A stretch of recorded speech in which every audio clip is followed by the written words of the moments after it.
Breakfast Show, your morning companion. Hello, Ghana. Good morning and welcome to the GhanaTalks Breakfast Show right here on GhanaTalks Radio. This is the news headline review. Here we bring you all the latest headlines making waves in the news. From business to politics, from sports to entertainment, we got you covered with the most relevant stories. As usual, I remain your host, Ruth Esinam Fiagbedu, and joining me this morning on the news headline review is Miss Debbie Adoso and Miss Regina Bless. Good morning, Miss Regina. Good morning. How are you doing? I'm good. Oh, nice to see you. Yeah, same here. Yeah. You're welcome to the news headline review. Thank you. Yeah. I believe you're ready for me. Mm-hmm. All right. Good to know that. So let's dive straight into our news items for this morning. Mama Cares program is needless and unnecessary. Kwadaso MP. The Member of Parliament for Kwadaso, Professor Kingsley Nyako, has described the Ghana Medical Trust Fund Bill 2025, also known as the Mama Cares program, as needless and unnecessary. His remarks follow Parliament's passage of the bill, which seeks to establish a dedicated fund to provide specialized medical care for chronic conditions such as cancer, stroke, kidney failure, and diabetes. In an interview, he argued that the objective of the bill could have been achieved by amending the existing National Health Insurance Act rather than creating an entirely new fund. For me, I think it's completely needless and unnecessary because we have the National Health Insurance Scheme. This bill seeks to provide medical support to persons who have non-communicable diseases largely. But the current Health Insurance Act could be amended to cater for these ailments. Simple. You do not need a sacred intervention to achieve that, he stated. According to him, the move is less about health care and more about political branding, suggesting that the government is merely attempting to create a legacy for President John Dramani Mahama. The Ghana Medical Trust Fund is set to provide crucial financial reliefs for patients by subsidizing or fully covering the cost of high-end medical procedures, drugs, and surgeries that are often inaccessible to the average Ghanaian. To qualify for support under the Ghana Medical Trust Fund, a beneficiary must be a Ghanaian citizen enrolled under the National Health Insurance Scheme and diagnosed with a chronic illness. Applications must be submitted through a specialist medical practitioner using the prescribed form. The fund is required to process application within 14 days, either granting written approval or providing a formal explanation for any refusal. However, during the debate on the Health Committee's report on the bill on Monday, July 2021, the Minority Caucus raised concerns over the decision to allocate 20% of fund from the National Health Insurance Scheme to finance the operation of the trust fund. They argued that diverting NHIS resources in this manner could severely undermine its sustainability and cripple its ability to deliver essential health services. That is it, and that is coming from the Member of Parliament for Kwadaso. And then he says that the Mama Cares program is needless and unnecessary. Before I delve into any other question, Ms. Regina, I would like to ask, what is your whole overview of the Mama Care program? Okay, so the Mahama Care program is an initiative where I would say it's a foundation where they will help, should I say, sick Ghanaians who are not financially stable. They need it. Yeah, so automatically it's, should I say, it's like an NGO. But I think this is for the government. This is for the government, but it has something similar to do with an NGO rendering help to people who are in need of it. So Mahama Care Foundation, I think, is a great initiative.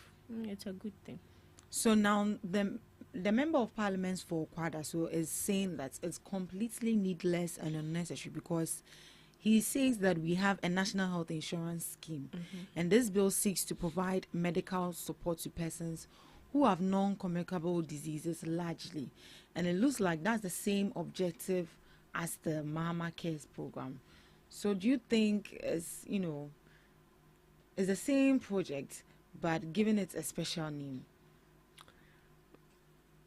Okay. Because it's serving as the same objective. It's serving the same objective. But from what I know, when it comes to the NHIS, it's in a way only takes care of minor situations. I've not seen an instance where NHIS has covered medical expenses for someone who is suffering from, should I say, kidney problem, heart problem, lungs issue and all that. It's something petty. And even when you go to the hospital, the only thing most of the times they give you is paracetamol. Just this normal tablet you can even afford yourself. But when you want to cover the medical expenses of someone, it should be a medical issue that is beyond the person's capabilities. So in as much as the Mahama Care Foundation has something similar, it has the same objective with the NHIS, I feel that the NHIS are not exercising their mandate or their capabilities enough. It's just minor issues they only focus on. And even up to now, some people can't, or should I say even some government hospitals don't even accept NHIS. Yeah. Some don't accept it. So how does that work? So I would agree with him. He's saying it's the same thing, but just should I say the name has been changed, and that is where it boils down to the resetting. It's resetting, so they should take it like that. So they should take it like that. So I would say the Mahama Care Foundation. First off, when you go on TikTok or social media, especially, you see where people are soliciting for funds To take care of people. And even some schools also have they create, what is it called, a flyer for people who are in need. So if the NHIS is working, it's really working and it's effective, these people will just channel their energy to the NHIS rather than coming out to seek for arms or to ask for money or to ask for help. For them to go to the hospital, for them to make sure that a surgery or their medications are being taken care of. So the Mahama Care Foundation is a good thing. No one should say it's needless. Once something has value, once something has that capability, it is not termed as useless. I believe that it has its capabilities aside what the NHIS can provide. The NHIS, I would say, is providing only 10% of what they are giving. Only 10%. When we look at the Mahama Care, even if it's not 100%, we will say at least 90%. It will be able to help a lot of people out there, and it's free. And even that, he even states that if at least you have a percentage of the money that you can use to cater for the person's medical bill, they will top up. Or if you don't have it at all, they are going to take full charge of it to, take care of the person's medical bills. When you go to the hospital and you have NHIS card, the only thing they would help you with is, as I said, paras, because I've been sick and gone to a hospital before. And I think I went with my mom. She also went to do checkup and all that, and she was given, there's an ointment for body pain. And that's what NHIS is covering. Yes. Some hospital, even the NHIS card just covers the hospital card. Look, the hospital card, 100 cedis, 50 cedis. That's all the NHIS So covers. what is the NHIS doing? Let me put it that way. Because it's not doing what it's supposed to do. Because let's take an institution, for example. There are some institutions, when you are sick, you don't pay a dime. Yeah. The institution makes sure that they take you to the hospital, cover everything. So even if it's 2,000, 3,000, they are covering for everything. A dime is not coming from your pocket. That is what we mean by covering an expenses for someone. Right. But you can't say that NHIS, then you're only covering 1% of what the person 1%. is going through. It doesn't make sense. And even as we said, some hospitals don't even accept NHIS. At all. They don't. They don't. I remember one of my friends was sick. I took her to the hospital. We went and we were asked, do you have card? It was a private hospital. Do you have card? And we were like, which card? NHIS card? No, we don't. And they made sure that we did it. And when we did it, the only thing they covered was 100 cedis to 150. And I'm saying, I'm also there. Nanka munjama and then you in as much as I see a breast so bad. So he shouldn't say it's needless. No. I would say the NHIS is really needless and it doesn't hold water. Because I can boldly say we are not the only ones complaining about this NHIS card. Exactly. Everyone, when you go out, everyone will have an issue to say about this. And even sometimes I feel as if even if you go to the hospital and then you tell them that you have NHIS, how much I don't know more delay because someone will say you're not bringing any money. Exactly. You are just coming with a card. Exactly. So they'll take their time, like on measured up and then they'll delay, which is very bad. It's bad. I feel and like that respect is not even given to you. Yeah. Because himself will buy her for free. For free. So they treat you anyhow. But that shouldn't be the case. They came up with this NHIS thing, and then they encourage everyone to get the card, and some percentage of your medical bills will be taken by the government. By now, it actually look like instead of 1%, it looks like 0.1%, which is so bad. So, in my opinion, I don't agree with what the Kwadaso MP is saying. Anything that has to do with health, anything that is supporting health and paying the medical bills of somebody, not even entirely the medical bill, but at least half of it is something. And I feel like shouldn't be like we should put it as such that it's unnecessary and then it's needless. It's actually very needed. They should end the NHIS, and any resources they channel into NHIS, they need to cancel it and channel that energy into Mahama Care Foundation. Well, in a way too, I don't think it can work that way because the Mahama Care program is focusing on some particular diseases. They mentioned diabetes, kidney failure, chronic diseases, and some other diseases. But it looks like with the NHIS, even if you are involved in an accident and then maybe you want to go and clean your wound, if you have the NHIS card, at least that could cover maybe the bandage or the medicine they'll use to treat your wound or whatsoever. So in as much as the NHIS is also there, but the NHIS covers, just like you mentioned, some just petty things which are not really costive, unlike the Mahama Care program, which is very costive. Yeah. Because assuming someone has diabetes or kidney failure, the amount of money that you have to invest to even go for dialysis per month, even a day, is very like expensive. And look at the number of people maybe NHIS is going to, cater or take charge of that. It's going to be very expensive, and then the governments will end up running at a big loss. So the NHIS is equally important, and I think the Mahama Care is equally important, looking at the situation and the kind of objective they are all serving. All right, someone may ask that, how is the Mahama Care being funded? So it's financed through the uncapped portion of the National Health Insurance Levy, which is 2.5% VAT values and import charges. And it's also supported by government budget allocations, donations from individuals and corporate Ghana, grants and investment returns. And President John Dramani Mahama also pledged 6 months of his own salary, and key stakeholders, including the health minister and private sector donors, have equally also contributed to this cause.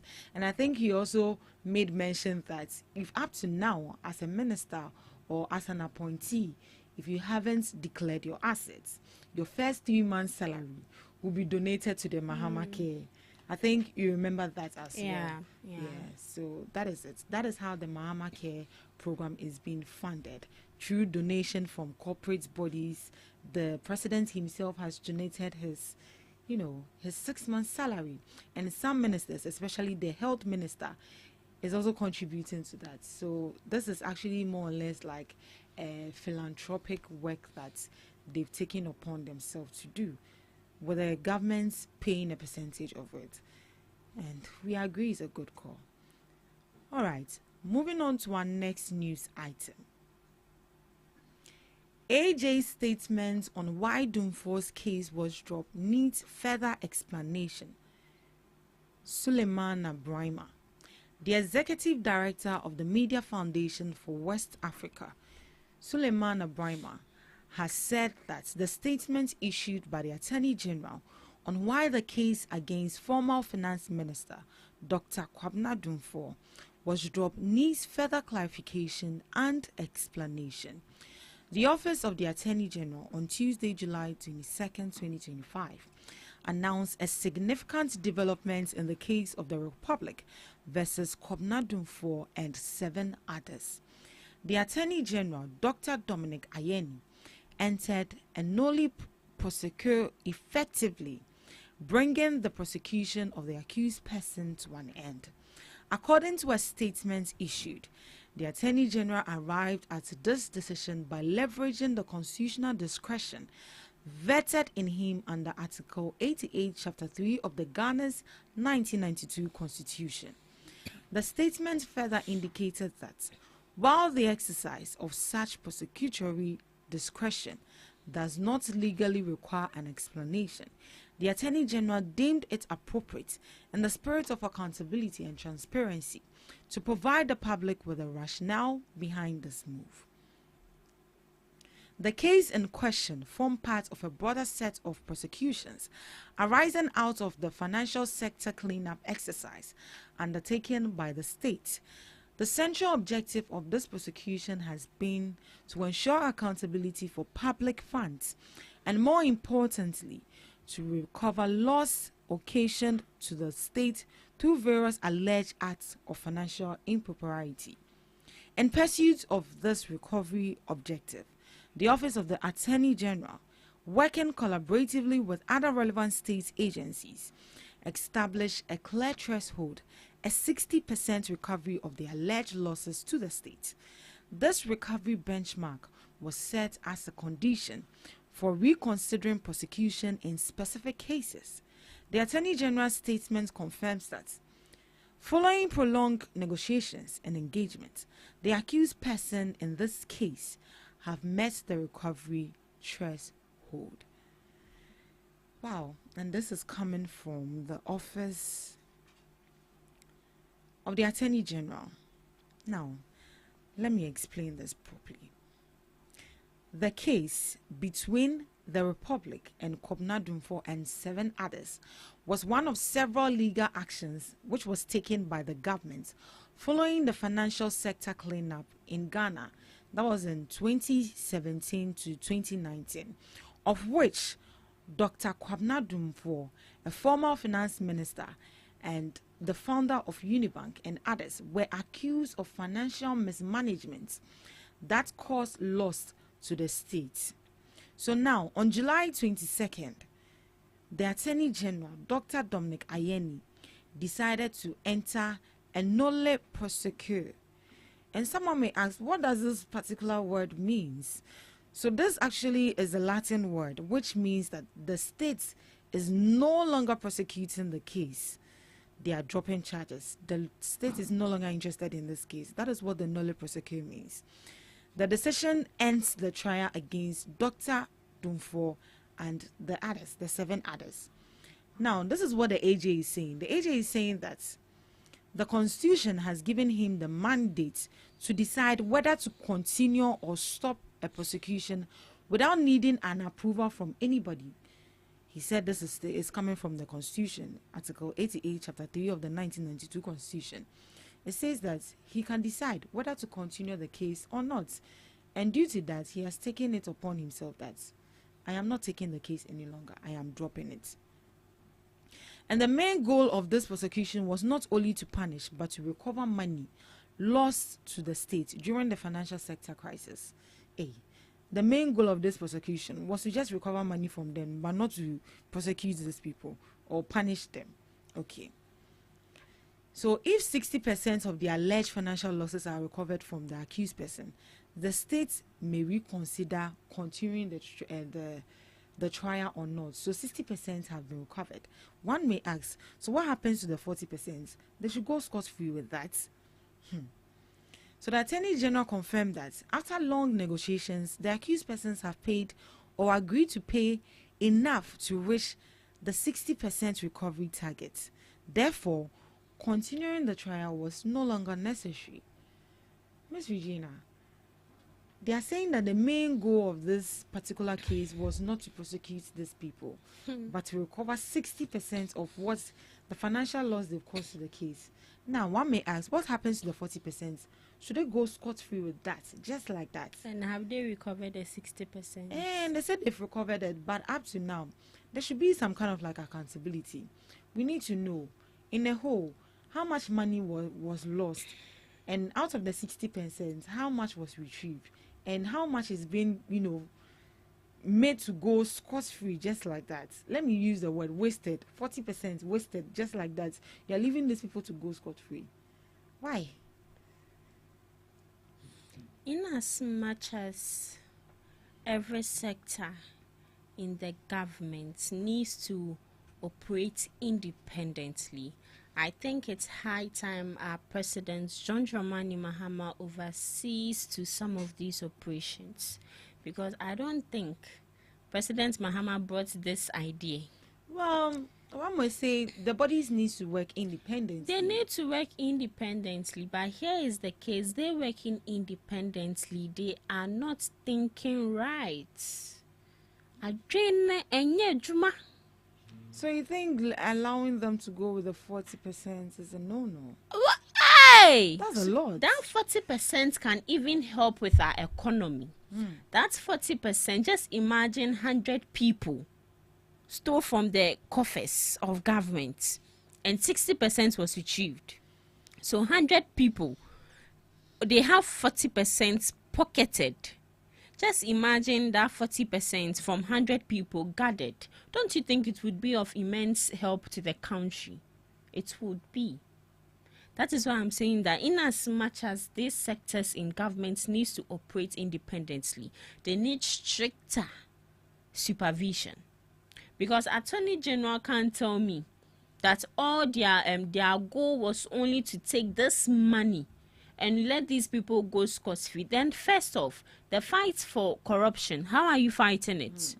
This is even a yardstick for the people who are in power to misuse government money, to embezzle funds, to even indulge in corruption further, because they know at the end of the day, I will not be prosecuted. All I have to do is give 60% of what I took to the government.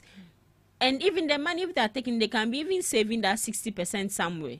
Into watching and I'm the 60% now, then I'll go scot-free. I'll go. I think just recently per reports, Mahama has been in his fight for corruption. I stand to be corrected. I think they said in his stand for corruption and in his fight for corruption, he has been. They gave him, I think, 60-something%. Such as say, oh yeah, dear. Yes, you are doing well, but is this the right way?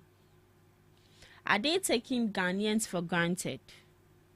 Do they think we are dullards? That we don't have sense, we don't have brain, so they can, should I say, trample over us just like that and go scot-free? See, the same way we voted the current administration out of power, is the same way if this NDC government also, excuse me to say, misbehaves. That is the same way we also vote them out of power.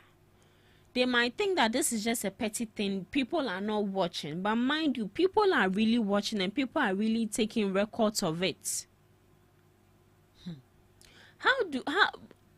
Where is it said that a government official can come into power embezzle state funds, dip their hands into government coffers, and at the end of the day, if you catch them red-handed, they are supposed to only bring 60%. Where was it written in the Constitution? I don't think it is in the Constitution. Per my knowledge, if someone is caught for wrongdoing, they are supposed to be prosecuted and they are supposed to go to court till a final verdict is given. If you are supposed to go to jail, you are supposed to go to jail. This is a case of someone is above the law. That is what they are doing here. Because as it stands now, the equality before the law is not really working. It's not working. Just imagine an ordinary, let me use this for example. A teacher was arrested and questioned for receiving overpayment of salary right here in Ghana. It became an issue. I think the surplus was 2,000, 3,000 Ghana cedis. That was overpaid to this teacher. They made sure that this teacher paid that money. I think at the end of the day, he was sacked or something. So, onu kwampo wetua. Now, Obia, we did billions and millions of Ghana cedis, money that is supposed to be used for the development and the growth of a country. Then you are telling us that your only aim, your only target was to get 60% of it, and they're into 40% or more there. What are they using the 40% for? They made a person go scot-free, just like that. They are even sowing corruption, so.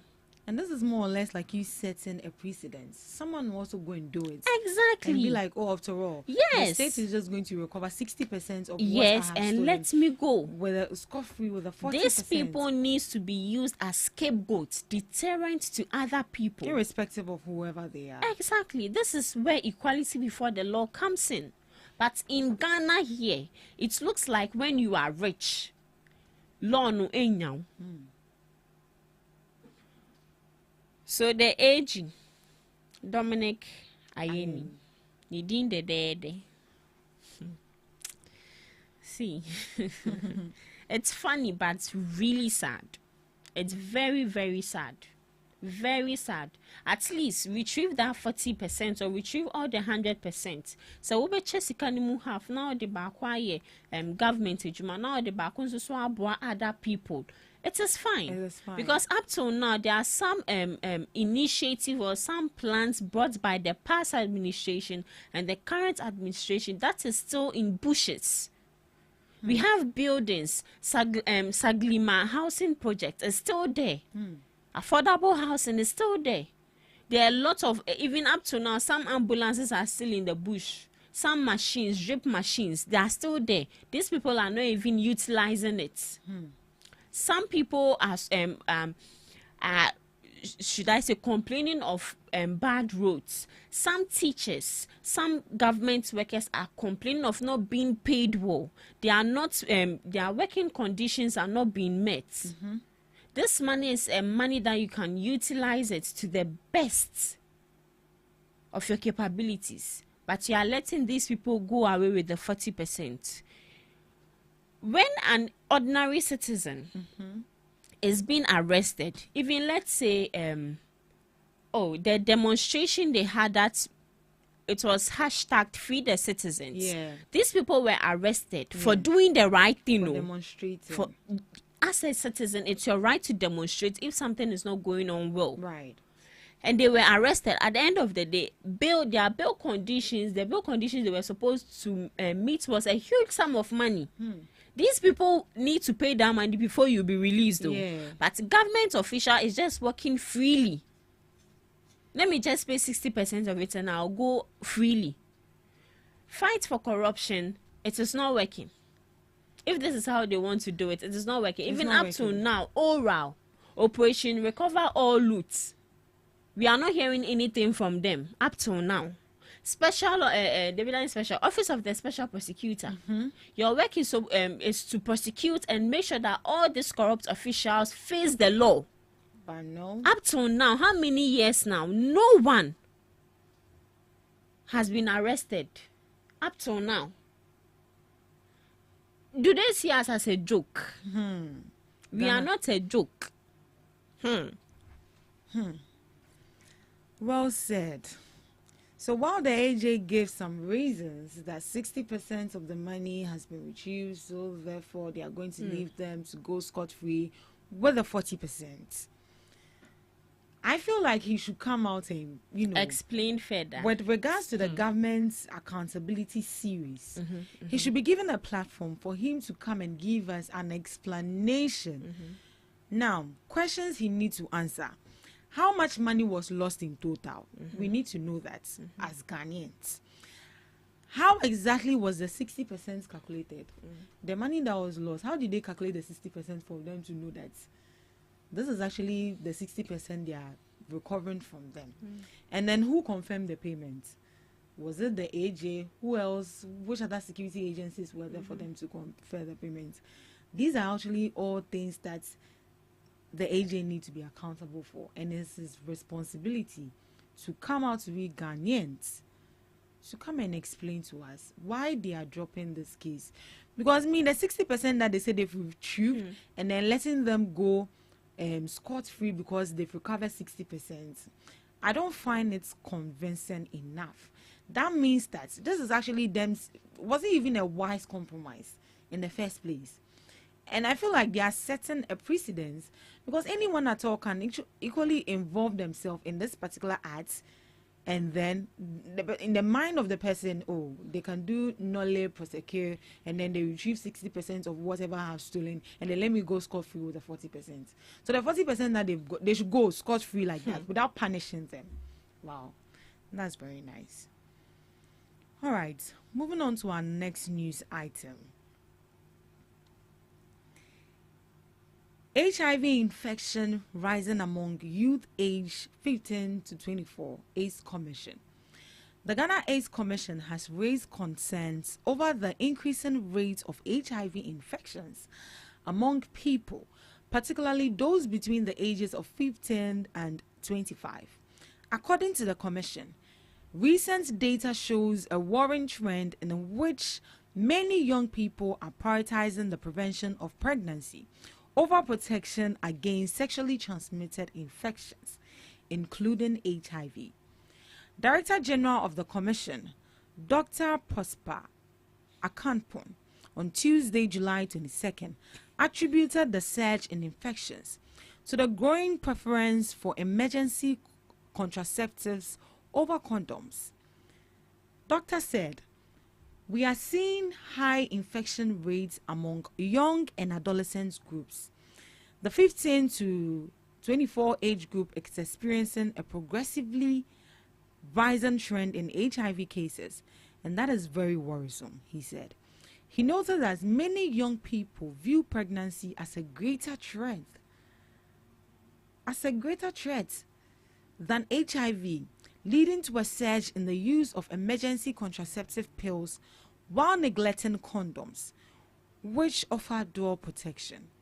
They tend to think more about the fear of pregnancy rather than the fear of infections. So, you see the use of emergency contraceptives on the rise, but not enough condom use, he lamented.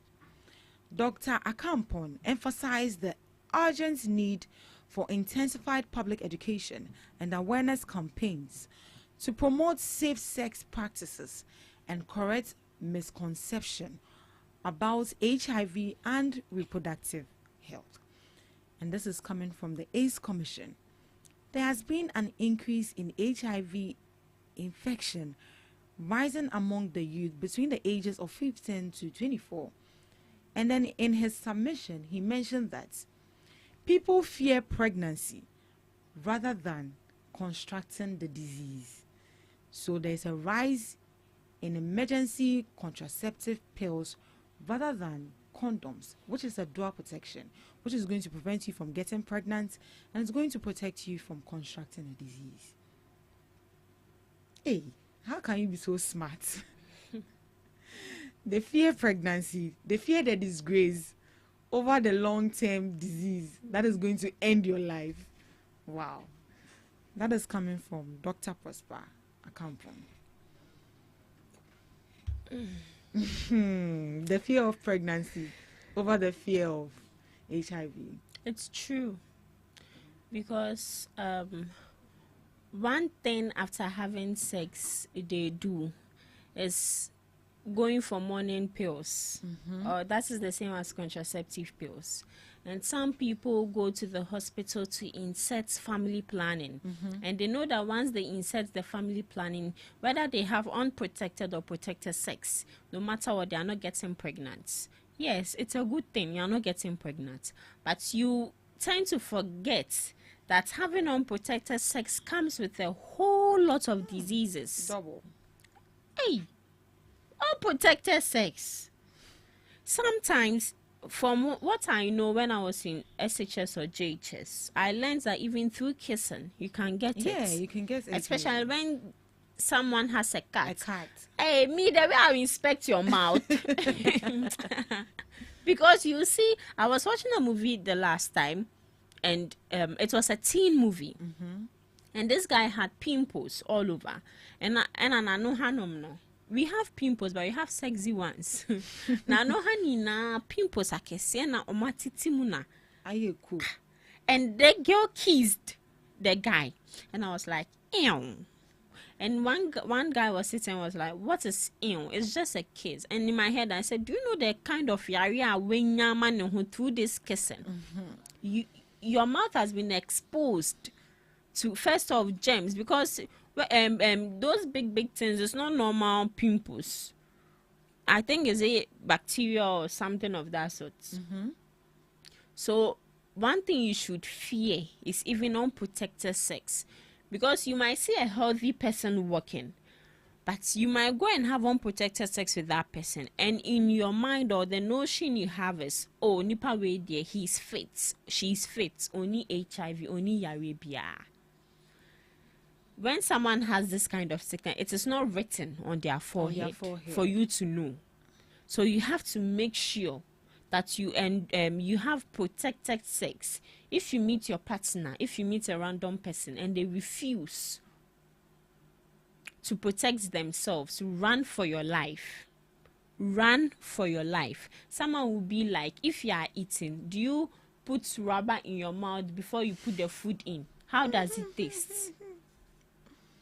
You shouldn't compare the way we eat to your health. Run for your life. We have male condoms. We have female condoms. But I would say 90% of people always, should I say 90% of men are the ones who always use protection. But when it comes to the women, to the female, they don't use protection. Exactly. Women don't use protection.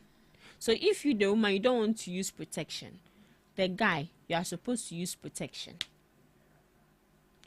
In the first place, why would you, unless you've gone to the hospital with your partner to make sure that, oh, we've gone through this medical checkups, we know that we are all clean. That is where you can have protected sex. But even with that, I believe with checkups, I think every 3 months, you have to be going to the hospital for checkups. Because for all you know, your partner might not be your partner. Your boo is not your boo. Your boo has another boo somewhere else. And they will be doing it. And that boo also have another boo somewhere else. And he too will do it. She too will do it. And it's spreading. And when you contact this disease, it doesn't just take 1 month, 2 months for you to know. I thought that to me, did you check? Yeah. Yes. Before you get to know, said, this is this is what is going on. Exactly. And you know, when you have HIV, I don't know how true that is, but with HIV, I know there are medications that you can take to suppress it, or there are medications you can take to cool it down. But as become hope you are dead, because there's no medication can take that away. So with what he's saying is true, youth of today fear pregnancy than the HIV. Pregnancy now, the 9 months, now HIV. You will take years. For your whole life. The money you be spending. Wow, I keep saying. You imagine economy of Ghana, now being HIV.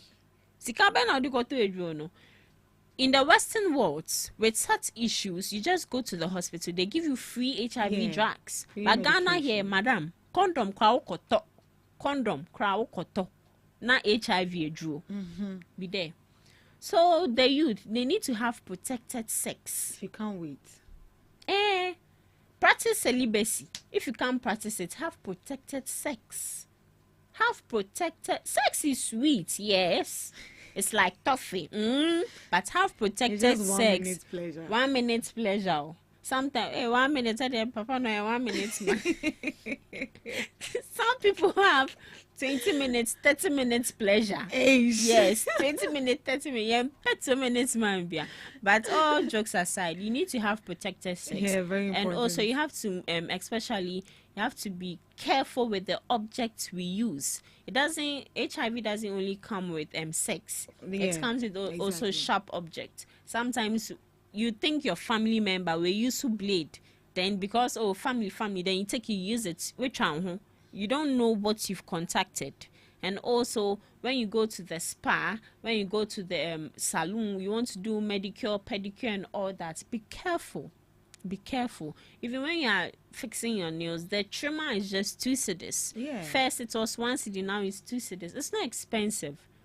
It's not expensive. So just take care of yourself and always make sure you do checkups. And also, when you get a new partner, make sure you go to the hospital to check. Don't let your partner tell you, "Oh, me, I'm clean." No one is clean.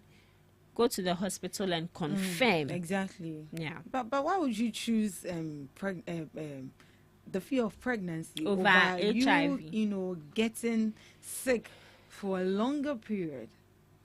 I would say, in as much as education is really going on, but do you think the education is really going on? Education is going on. Even in schools now, when it comes to social status, education is going on. But I would say we are just being ignorant. So aside the school education, the NGOs, the health sectors also need to go round on public education also. I think they need to intensify Exactly. that. They really need to intensify it. First, I think we had walks on your friend is HIV, where they have the T-shirts. You just put a T-shirt on, then you just join the walk. It's like a float. Everyone is campaigning against HIV. So I think that the education really needs to go on. The education doesn't stop only in the classrooms, but they should move out, even regions, exactly. churches, every institution, The markets, churches. women, everywhere. I remember my mom came home one last time and she was having a test package, and I was like, "What is this?" Yeah. And she said it's HIV test. They came to share it, and I was like, "Oh wow, that's good." Even with market women, they are being educated on these things. Yeah. So even if you don't want to go to the hospital for the sake of fear, or maybe you don't want anyone to know about it, because of course the stigmatization is going to be there. Yeah. You can go for the test tube and then do it yourself in the house. It's only you that you know about this. The decision is on you as to whether you seek for medical attention or not. But I would advise that it will be appropriate that you use protective, you use condoms more than the emergency pills, because if you use condom, you even don't have to use the emergency pill. And the emergency pills too, you're supposed to take it, I learned, twice in a year. Yeah, it's But 3 times. in a year. Yeah. But it looks like some people even take it like they are taking painkillers. Come on. With this emergency pill, I don't know, but if you don't know, it has effects. Yeah. First off, your menstrual flow, it's affected. It affects your menstrual flow. Your hormones, it's affected. Exactly. And even in the later future, it would affect your childbirth. You can ask people who have gone on family planning. You don't think that because you're on family planning, you won't get pregnant. Sometimes people get pregnant through the family plan because it has expired and it's still in them. And it's still in them. Yes. And even when you go and take it out, it takes a period. Sometimes it takes years before you can conceive, because your system is used to it. Yeah. So the family planning, morning pills. I watched the movie. It looks like with the Western people, akoye say anopa edru omonom. Yeah, so they have types. They have the morning pills that I think you have to take it in 30 days, and they have the contraceptive that is only inside. It's only just one tablet. Why would you that be you take taking it that night contraceptives or anytime you are done having sex?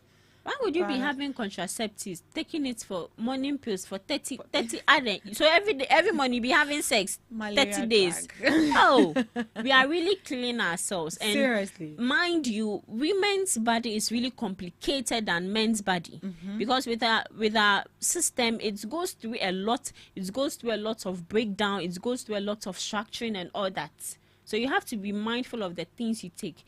Even when you take a normal medicine, it still has an effect. Sometimes a woman, your normal flow is on the 30th or it's on the 20th, but DBB.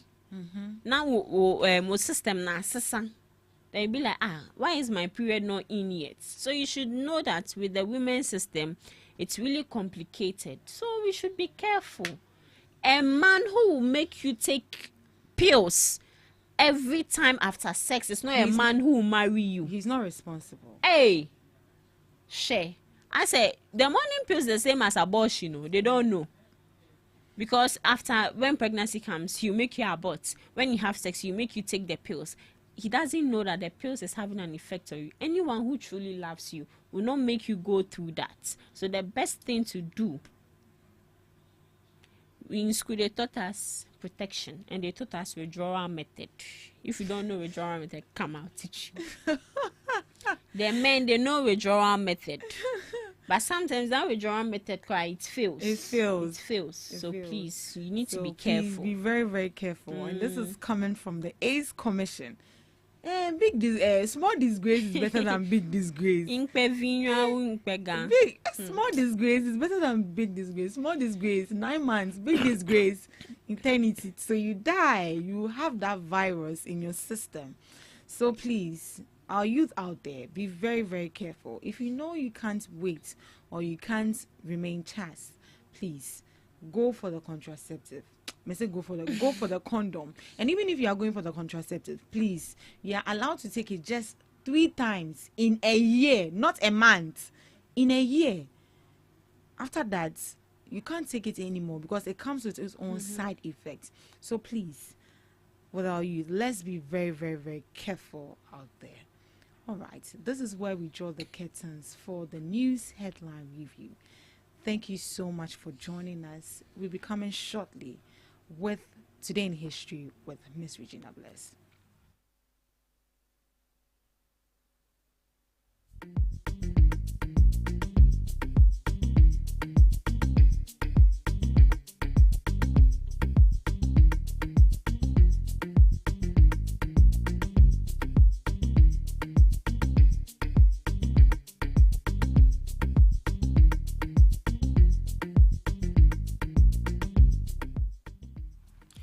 Bringing you today in history and some observances of the day live on GhanaTalks Breakfast Show. I go by the name Regina Bliss.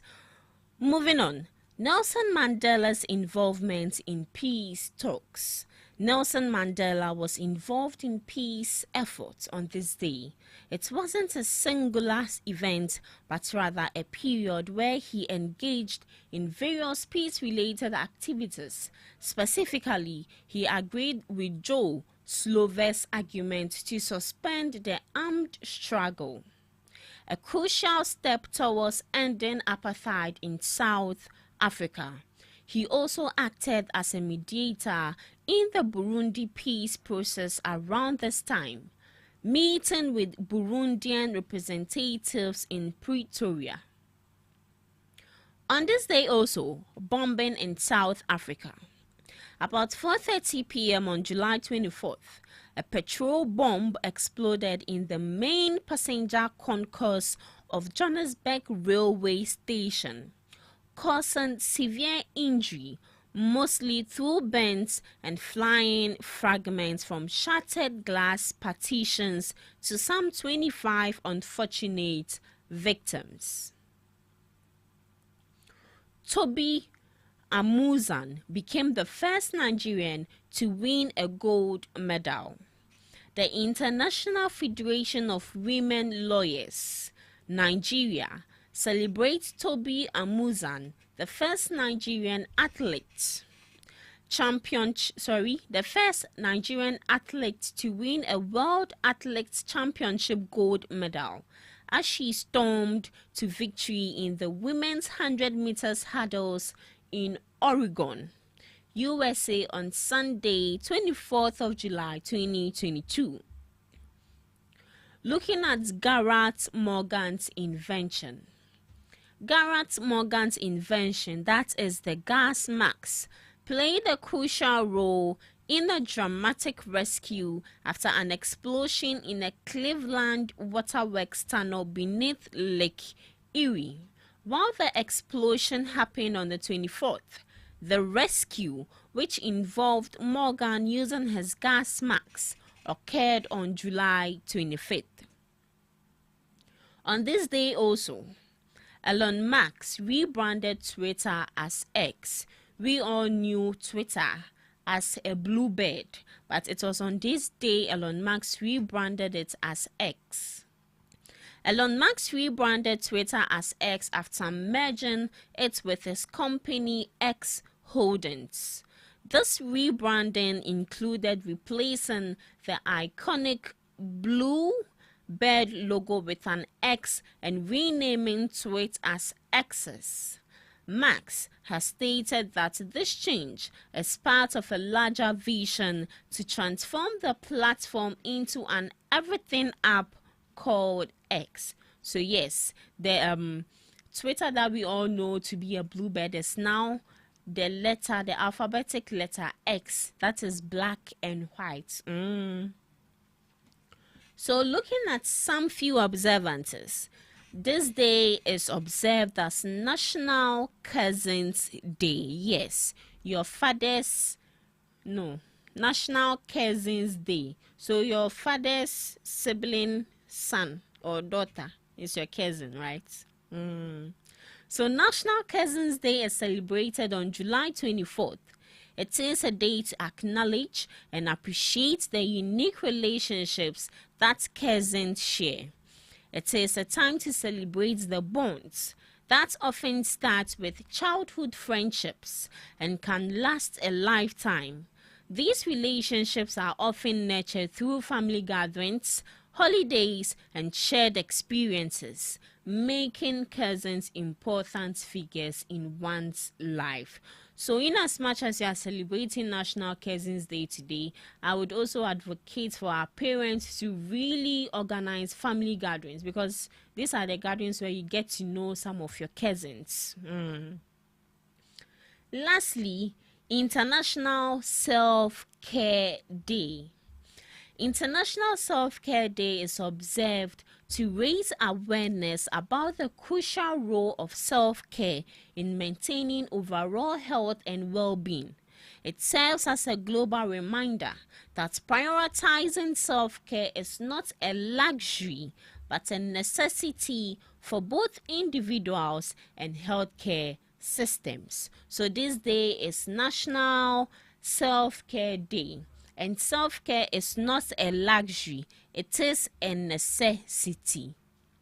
So that's all for today on Today in History and some observances of the day. Live on GhanaTalks Breakfast Show. Join me same time tomorrow for more amazing, educative and informative facts. Thank you so much, Miss Regina Bless, for Today in History and some observances. Yeah, so today is exactly the day Elon Musk, right? Yeah. Changed the Twitter. Rebranded, yeah. Twitter to X.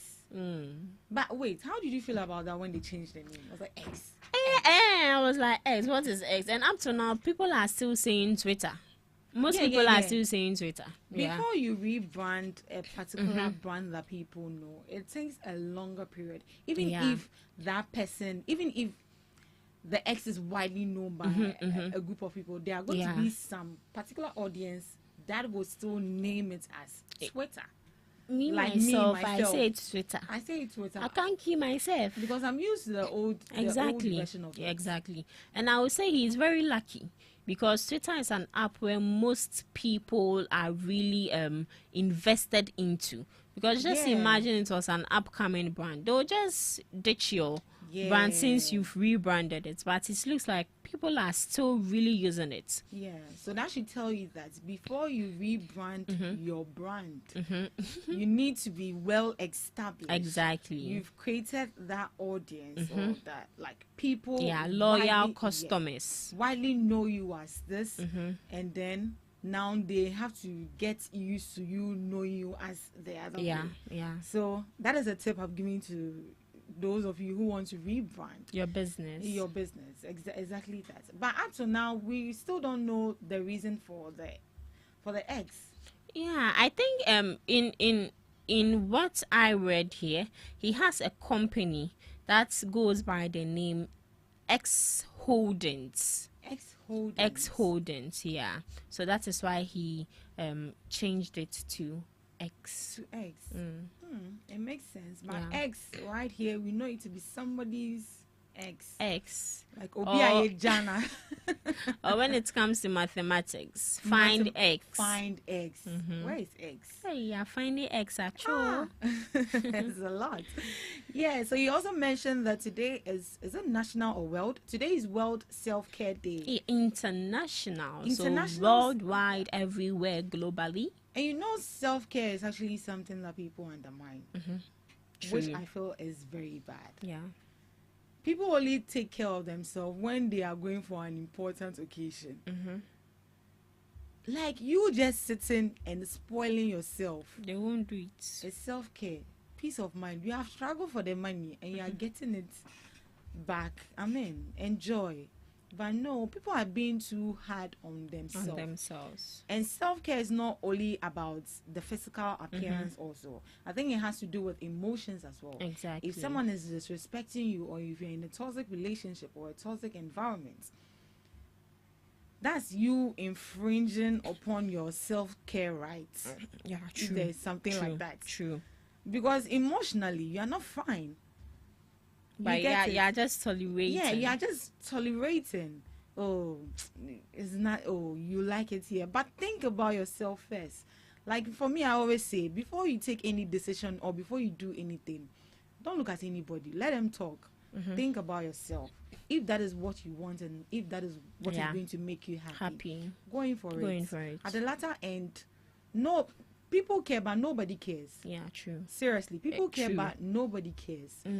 If you die and you go, that job that you are killing yourself for, if you die, you will replace you fast. Kawa. Yeah. So please. With what you are saying, and I just remember the video I saw this done. I was watching on TikTok, and the person was in exams hall calling their friend for an answer, and Wefino. So when I went into the comments section, and I saw that at that moment, you will know that Jesus Christ is your only friend. It's the only... Seriously.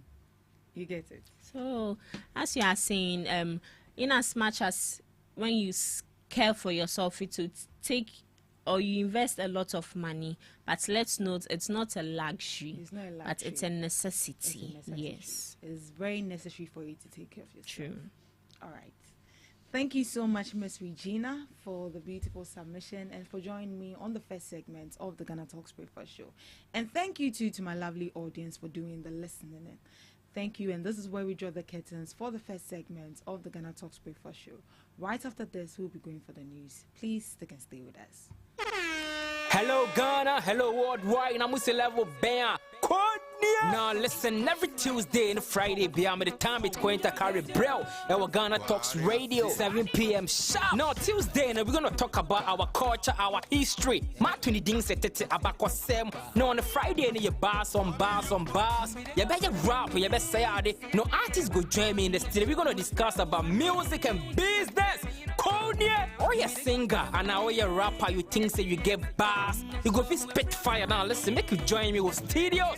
Our GhanaTalks Radio, and you say then our day. Me say download the GhanaTalks Radio app, no, our Play Store and the App Store. Not tune in, and say this is what you say. Baba live on Facebook, Cointakra, any GhanaTalks Radio page, and so now listen. Ebe your fire, 1 year, Konya, Wading, Jajai.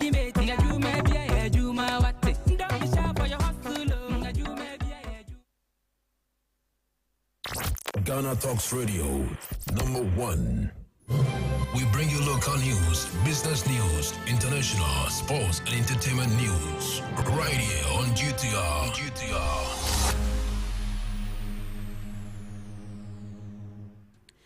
Good morning and welcome to the morning news broadcast on Ghana Talks Radio. Coming up, Ghana to deploy 2,000 blue water guards to protect water bodies.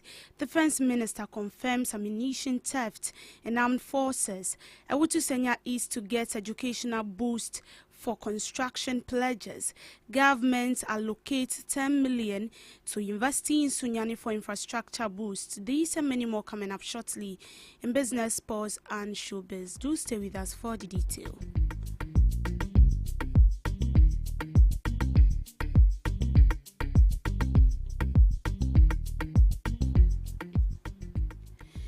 Minister for Lands and Natural Resources has revealed that over 450 personnel trained and deployed as blue water guards with the second batch of 530 graduates to join the force on Friday. The goal is to train 2,000 blue water guards by the end of the year. This policy is part of the broader Reset Ghana agenda, aiming to restore the health of Ghana's river and other water bodies heavily threatened by illegal mining activities. The minister emphasized that the blue water guards will work closely with local communities and traditional authorities to monitor river health, identify illegal mining activities, and combat water pollution. Address the challenge of water pollution by illegal mining activities. The Blue Water Initiative was launched within the first 120 days in line with the government's manifesto promise. So far, over 450 personnel have been trained and deployed. I'm also happy to announce that the second batch of 530 blue water guards will be graduating just this Friday, 25th of July. The target is to train 2,000 blue water guards personnel by the end of the year. The deployment strategy for the blue water guards is non-confrontational. They act as intelligence officers and also engage with local community to raise awareness about the importance of environmental conservation and the negative impacts of illegal mining. I think already it is very clear that we are seeing the very positive impact of the presence of these blue water guards in our watering areas. The second phase of the Blue Water Initiative will focus on dechemicalizing the water bodies to restore them to their pristine conditions. Feasibility studies are steadily underway. You heard from the Minister of Lands and Natural Resources, Emmanuel Amakofi-Boa. Moving on, the Defense Minister, Dr. Omani Boama, has made a shocking revelation during his tour of the Kofi Annan Peacekeeping Center in Accra.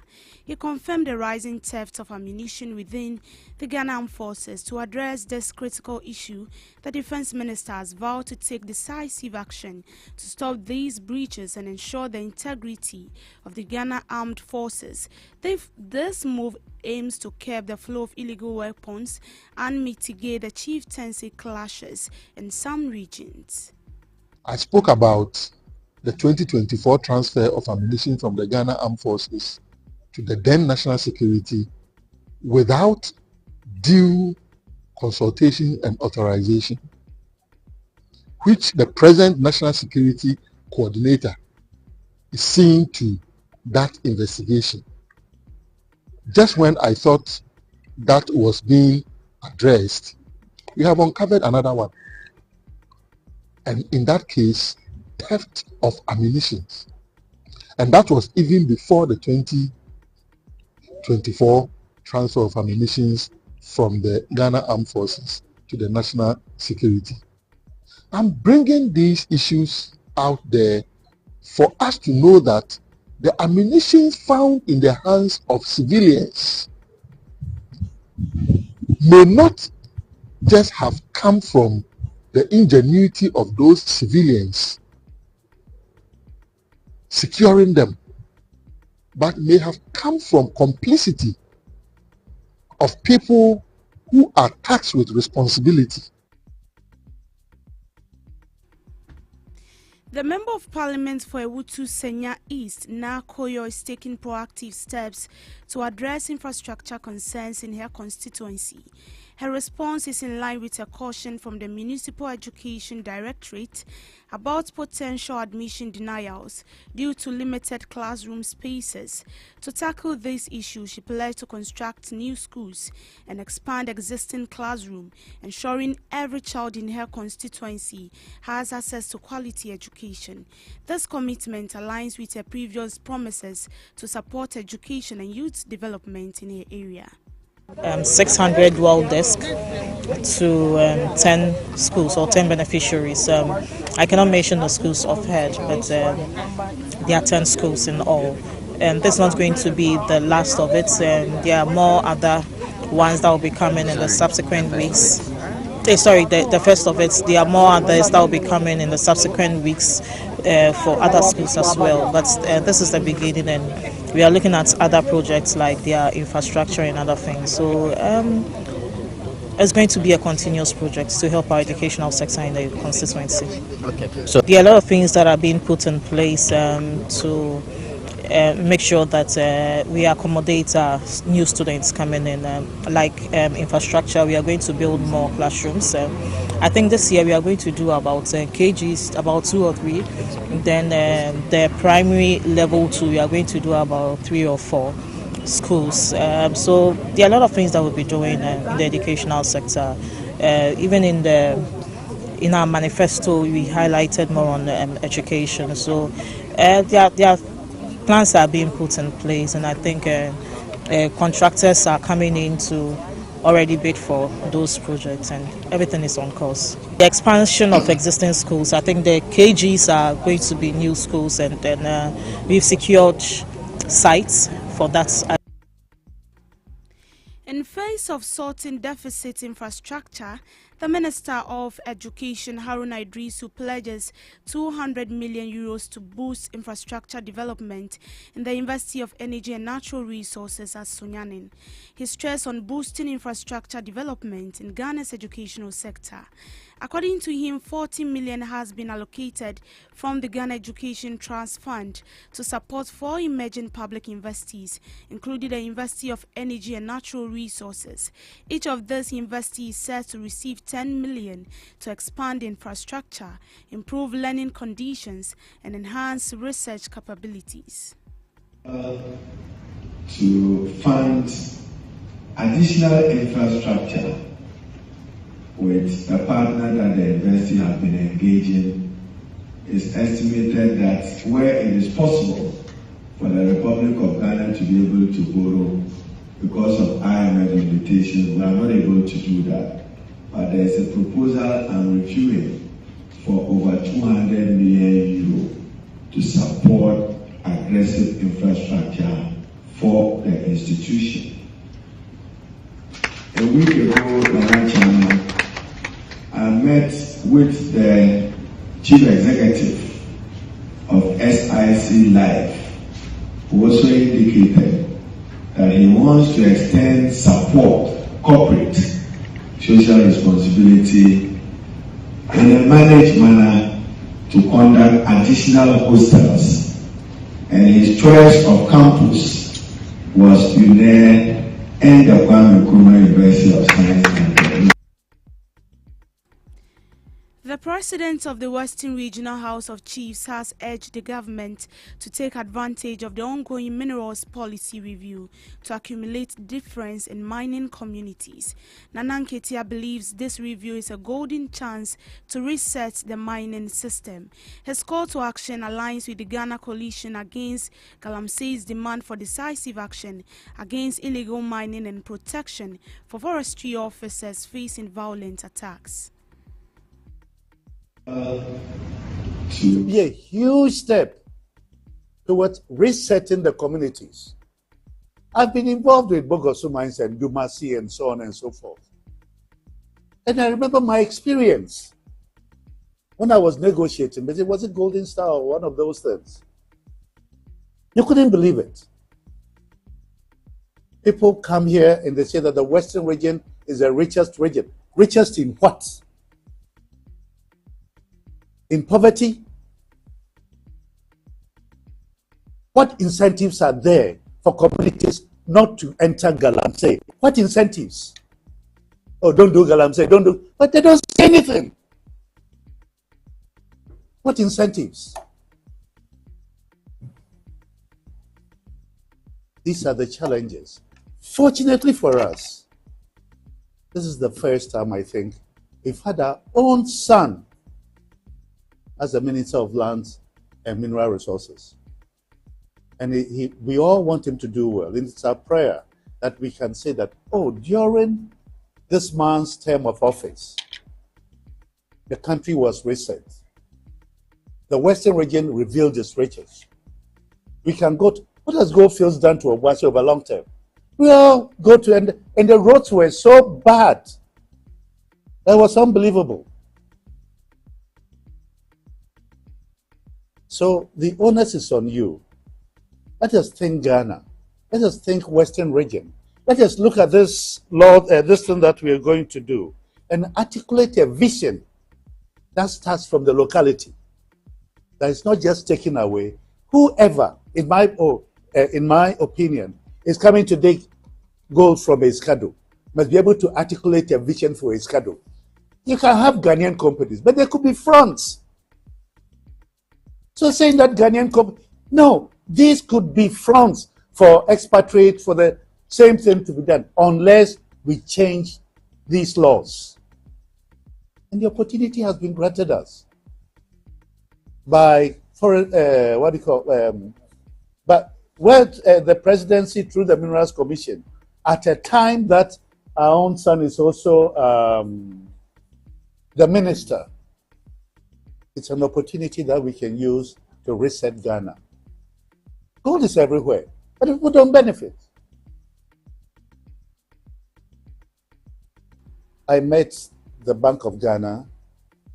Some of them are my friends, and I thank them that I don't know how they made the miracle to bring dollar to about 10 cedis. I mean, it was a miracle within a very short time. Just imagine if we do things properly and things are more straightforward. Why should Dubai be the source of gold when we are mining the gold here? Dubai, they only have sand. Anytime I go there and come back, I get depressed that other people have turned sand into gold and we are busy turning gold into sand. No way.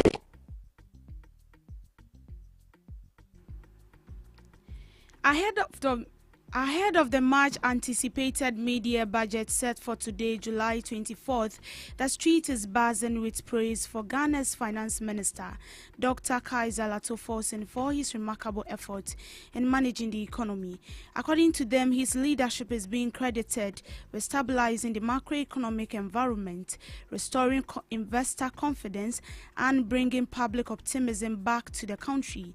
Internationally, Ghana is being seen as a case of study for economic turnaround in Africa, with the European Union ambassador praising Ghana as a beacon of hope for African economies. Speaking to some citizens, this is what they told GhanaTalks Radio.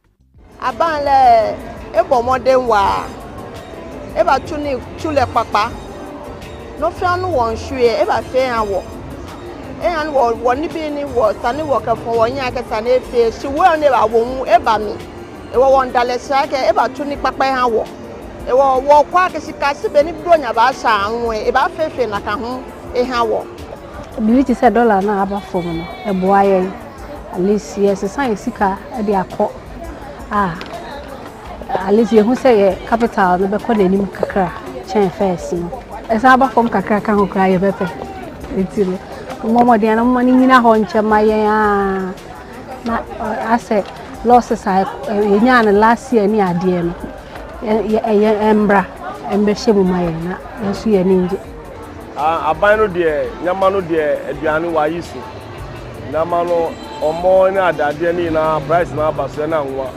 ana secondary so from 6 months no wa boy juma pa sibia na ele nini woto oja kesi e hani ma no bon ejo ni wo shitala mo efe beni wo batala che hani bia ne dala won efe slow fear ya wo beni won kwa kachika si December wo ni bi fe won price se fe babas o market difference no de yenim se from April, May, June, July, they will be any say be cough near my cough because of no nyamanyamantino.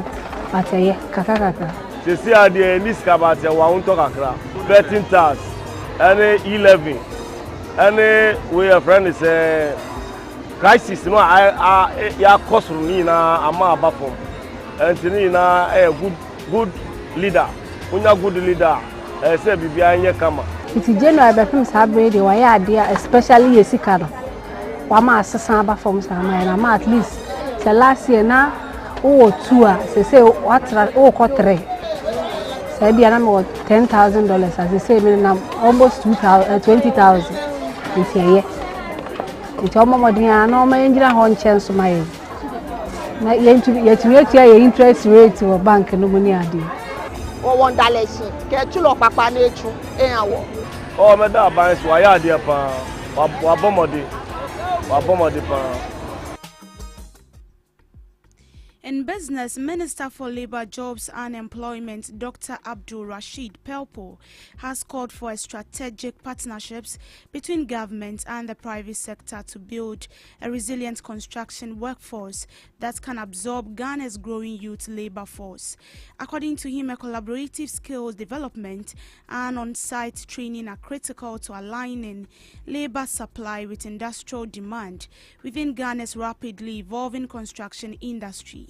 Speaking on the sideline of the launch of the recruiting of clever, enthusiastic team players initiative, part of the 4th Ghana-German construction, Dr. Pelpo noted that the program is designed to train Ghanaian youth for opportunities in Germany's construction sector, providing not only employment but global industry exposure. Because of the need to create substantive jobs, this initiative will train the Ghanaian, give them capacity, build up and allow them to work in Germany for a while and come back to impact with their expertise skills.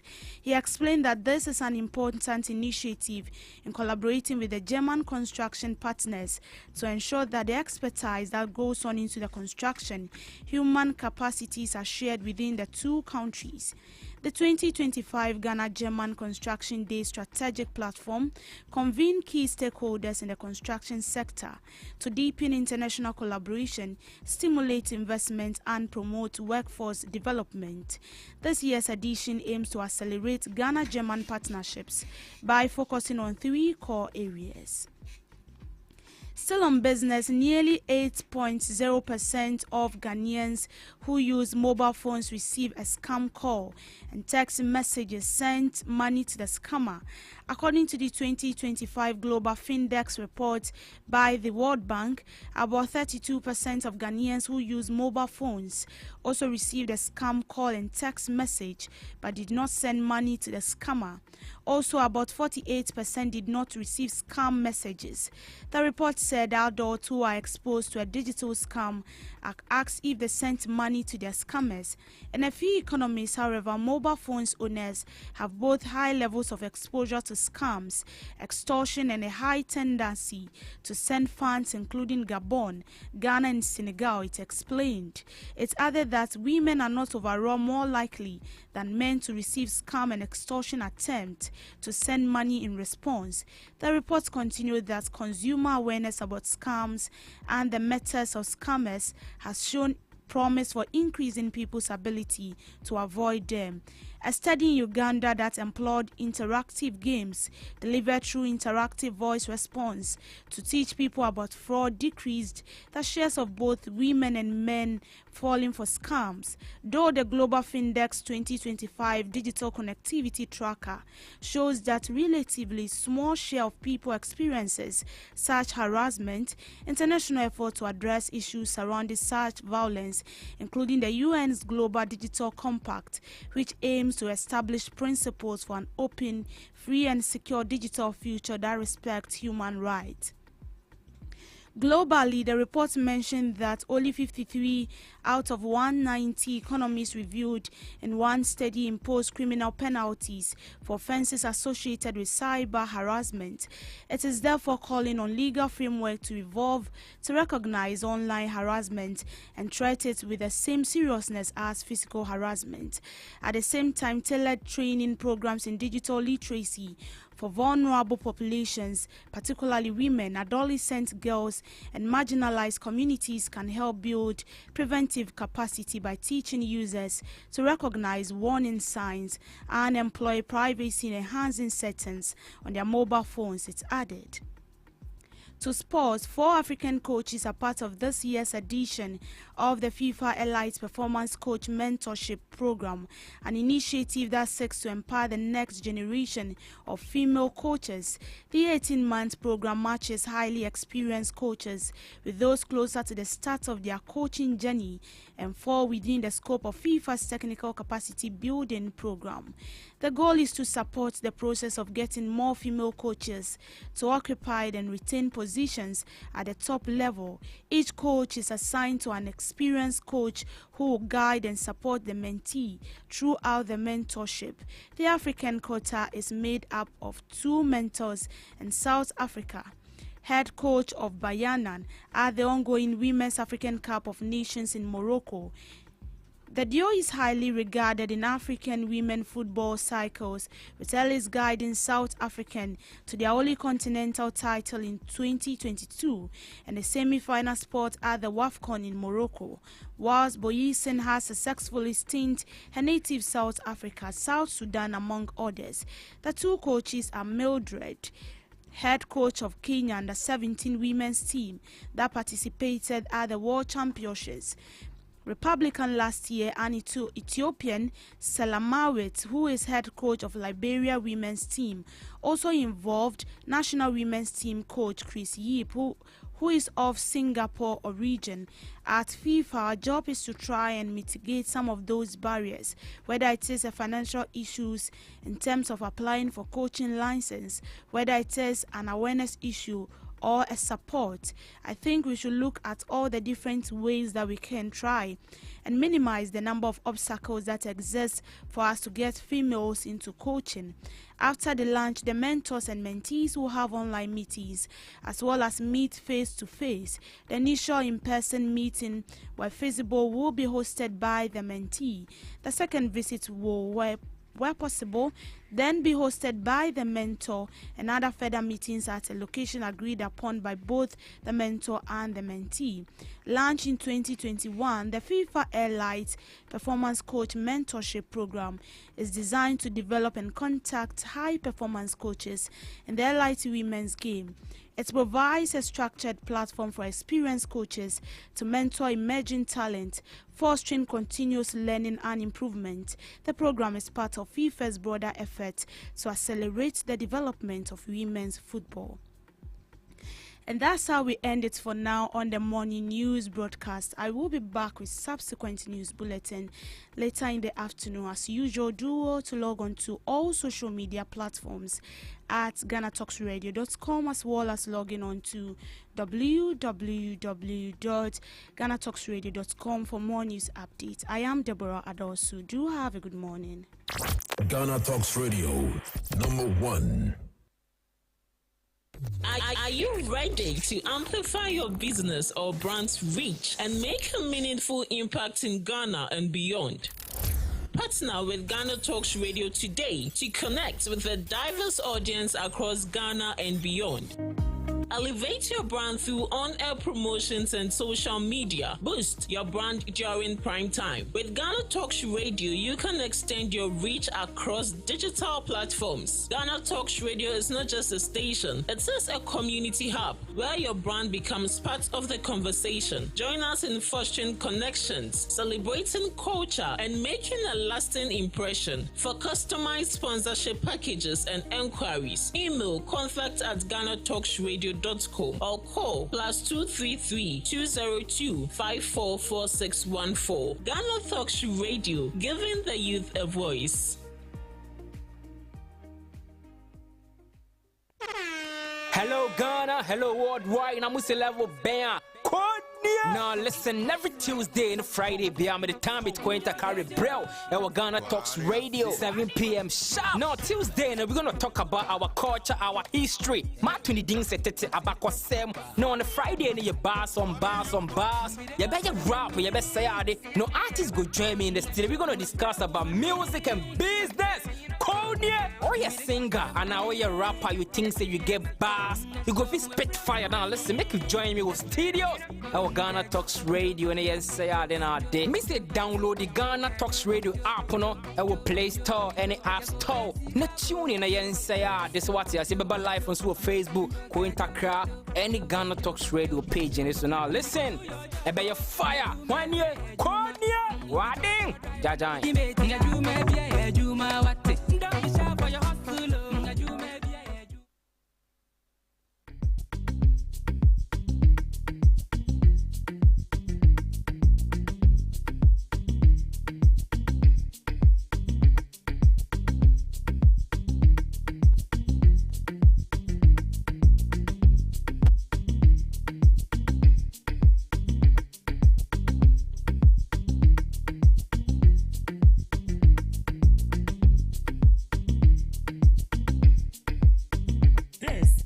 Talks Breakfast Show, your morning companion.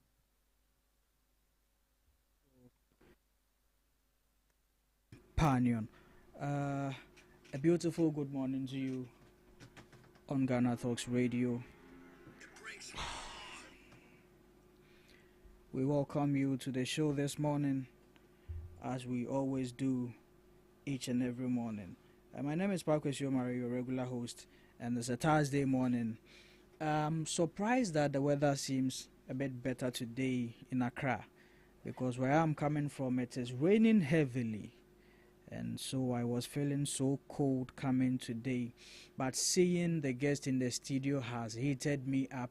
It has heated my anticipation up, and I know how today is already going to be. So I welcome you to join the show, join the conversation. You can join on all our social media platforms at Ghana Talks Radio, on Facebook, on Instagram, on TikTok, and on X. You can also join us on our WhatsApp platform 0202-544-614, 0202-544-614. Our website is very active as well, www.GhanaTalksRadio.com, www.GhanaTalksRadio.com. So you can join us in there as well and follow the conversation. Let us hear from you this morning. Today is going to be a wonderful day. It's going to be an interesting, educative, and intellectual conversation that we are going to have on the show, because I have in the studios the NPP's communications team member, I have the NDC's communications team member, and I have my regular boss in here, my most controversial guest in the studio, Mr. The Big Stephen. The welcoming will begin with Steve, because the way he has chatted the seat today. Steve, good morning. Good morning. Today, no controversies. No. Aside one or two nothing. issues. Aside nothing. I know. Aside say also in zoo tona. I want the owner. Because I'm better trans here. It pains me to break my heart, idiot. Yes. And some cases yes in answer. So you see why I call him a very controversial man. He will always have something to. And I say Okano. How did he say it? Want. Okay. Want to the end also. But then also I have the NDC's communications team member, Mabel Nanaya Santua. And Nana, you know my mother is called Asantua. Wow. Yeah, so today I'm hosting my mother in the studio. Yeah, sure. Yeah. And you are welcome. Thank you very much. So now why if I no pay the minimum to Kobe and see what it depends. I can't promise you that. One can say me why if well who Steve. One send them a shasha to and now I told you. One cash say Namaya wa don't out to me the coffee. And I just say me be mouth. Say me show moving fini there. I will just grab the two of them like this, and that's all. And that's all. But you're welcome to this. Thank you very much. Thank you very much. Really appreciate it. And I might say that you are doing well. Coming here, seeing all this beautiful set up by you and all this, I can see we are all young, and I can see young and beautiful people here. And I must say that you are doing well. And thank you as well for giving us the opportunity to also come here for giving us the opportunity. And also I'll add that the government comes in support of you, because seeing young people being innovative this way, I think it's a very good thing. And I'm really I'm really grateful. Sure. We are also honored to have you in the studios of GhanaTalks Radio this morning. It's your a beautiful pleasure. self and all. It's a pleasure. And the main man himself. Chief, good morning. Good morning, boss. I believe you are doing well. By the grace of God, everything's fine. Yes. I'm in Fee Central. They have given us Mr. Tando this morning. Sure. Welcome to GhanaTalks Radio. Thank you very much. I think this is my first time being here, but the signal has already proven to me how effective and influential your radio station is. And I think I have to commend you for this particular innovation. So keep it up, and I hope everything is going to be okay for you. Sure, everything is going to be okay for all of us. But yes, Papa, we are hoping that is what you are saying, but it's never true. In reality, we all know it's never true. Oh, really? Oh, no. With the dollar... Oh, come on. It is just like robbing Peter to pay Paul. Ooh. Oh, yeah.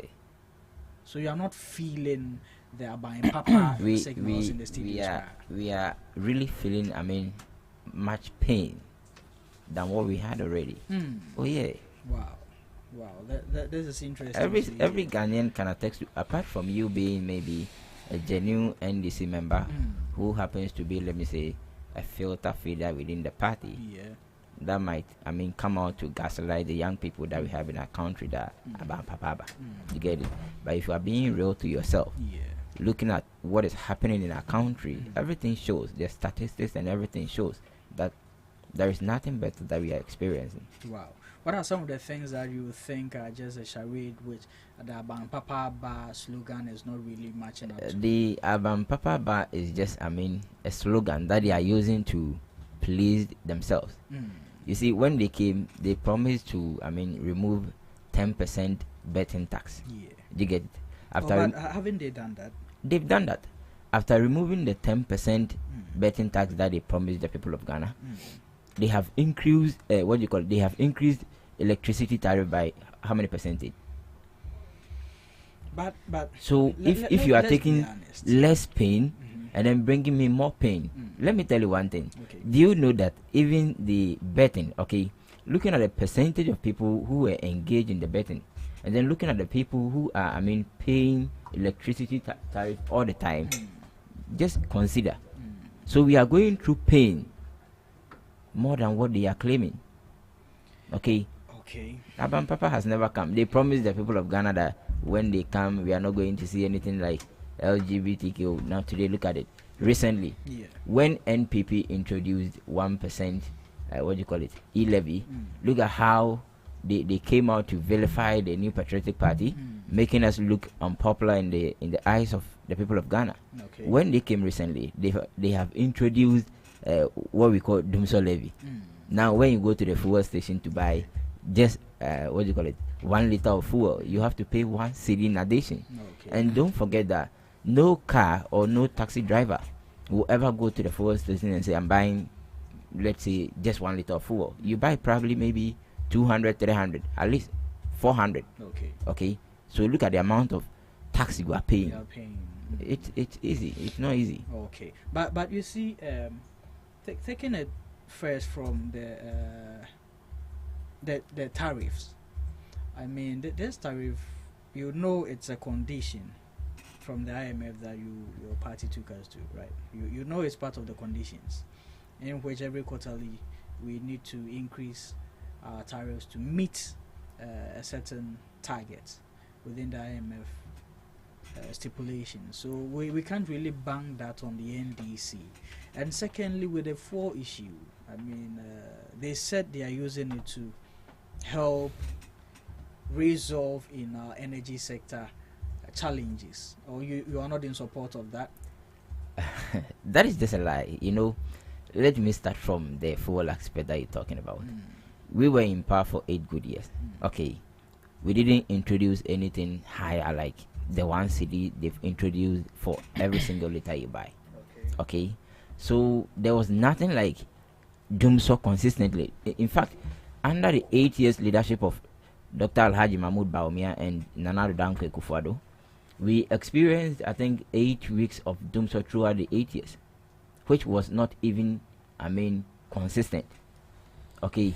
So if you are taking over within just 6 months and you are telling the people of Ghana that we are taking this amount of money to resolve doom so, then I don't get it. Sometimes the only thing you even hear them saying is that we left huge debt, so they are using that money to settle it. Meanwhile, when they were also leaving power, they left 2.5 billion amount of debt throughout. We didn't witness anything like doom so. We didn't introduce anything like the levy they have introduced. So what calls for that? Okay. All right. Thank you there, Bismarck. Nana, you heard from Bismarck. Bismarck says Papa slogan is just a charade to the Ghanaian people, and as a mobile cry, near bad saying.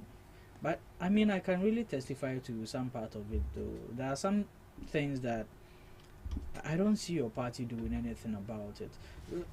Moving away from even what Bismarck said, which is arguable, I know you are going to have a different perception to it. But with the issue of Galamsey, what is your party doing about it? Because it's getting out of hand.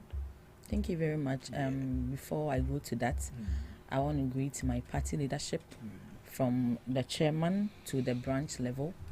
And I always say that I'm very grateful to join a political party, which is the NDC, because the NDC gives us opportunity as young youth or young ladies and guys to also make sure that we feel the part of democracy.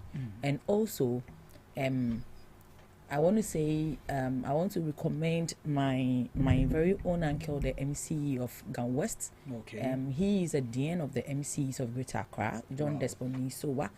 I want to say the good work that he is doing, he should keep on doing it. And all the MCEs are doing well. The regional minister, I want to recommend that she continues doing all that she's doing, the Accra Mayor and everybody. And the president himself, when we talk about Aban Papa, Aban Papa is what?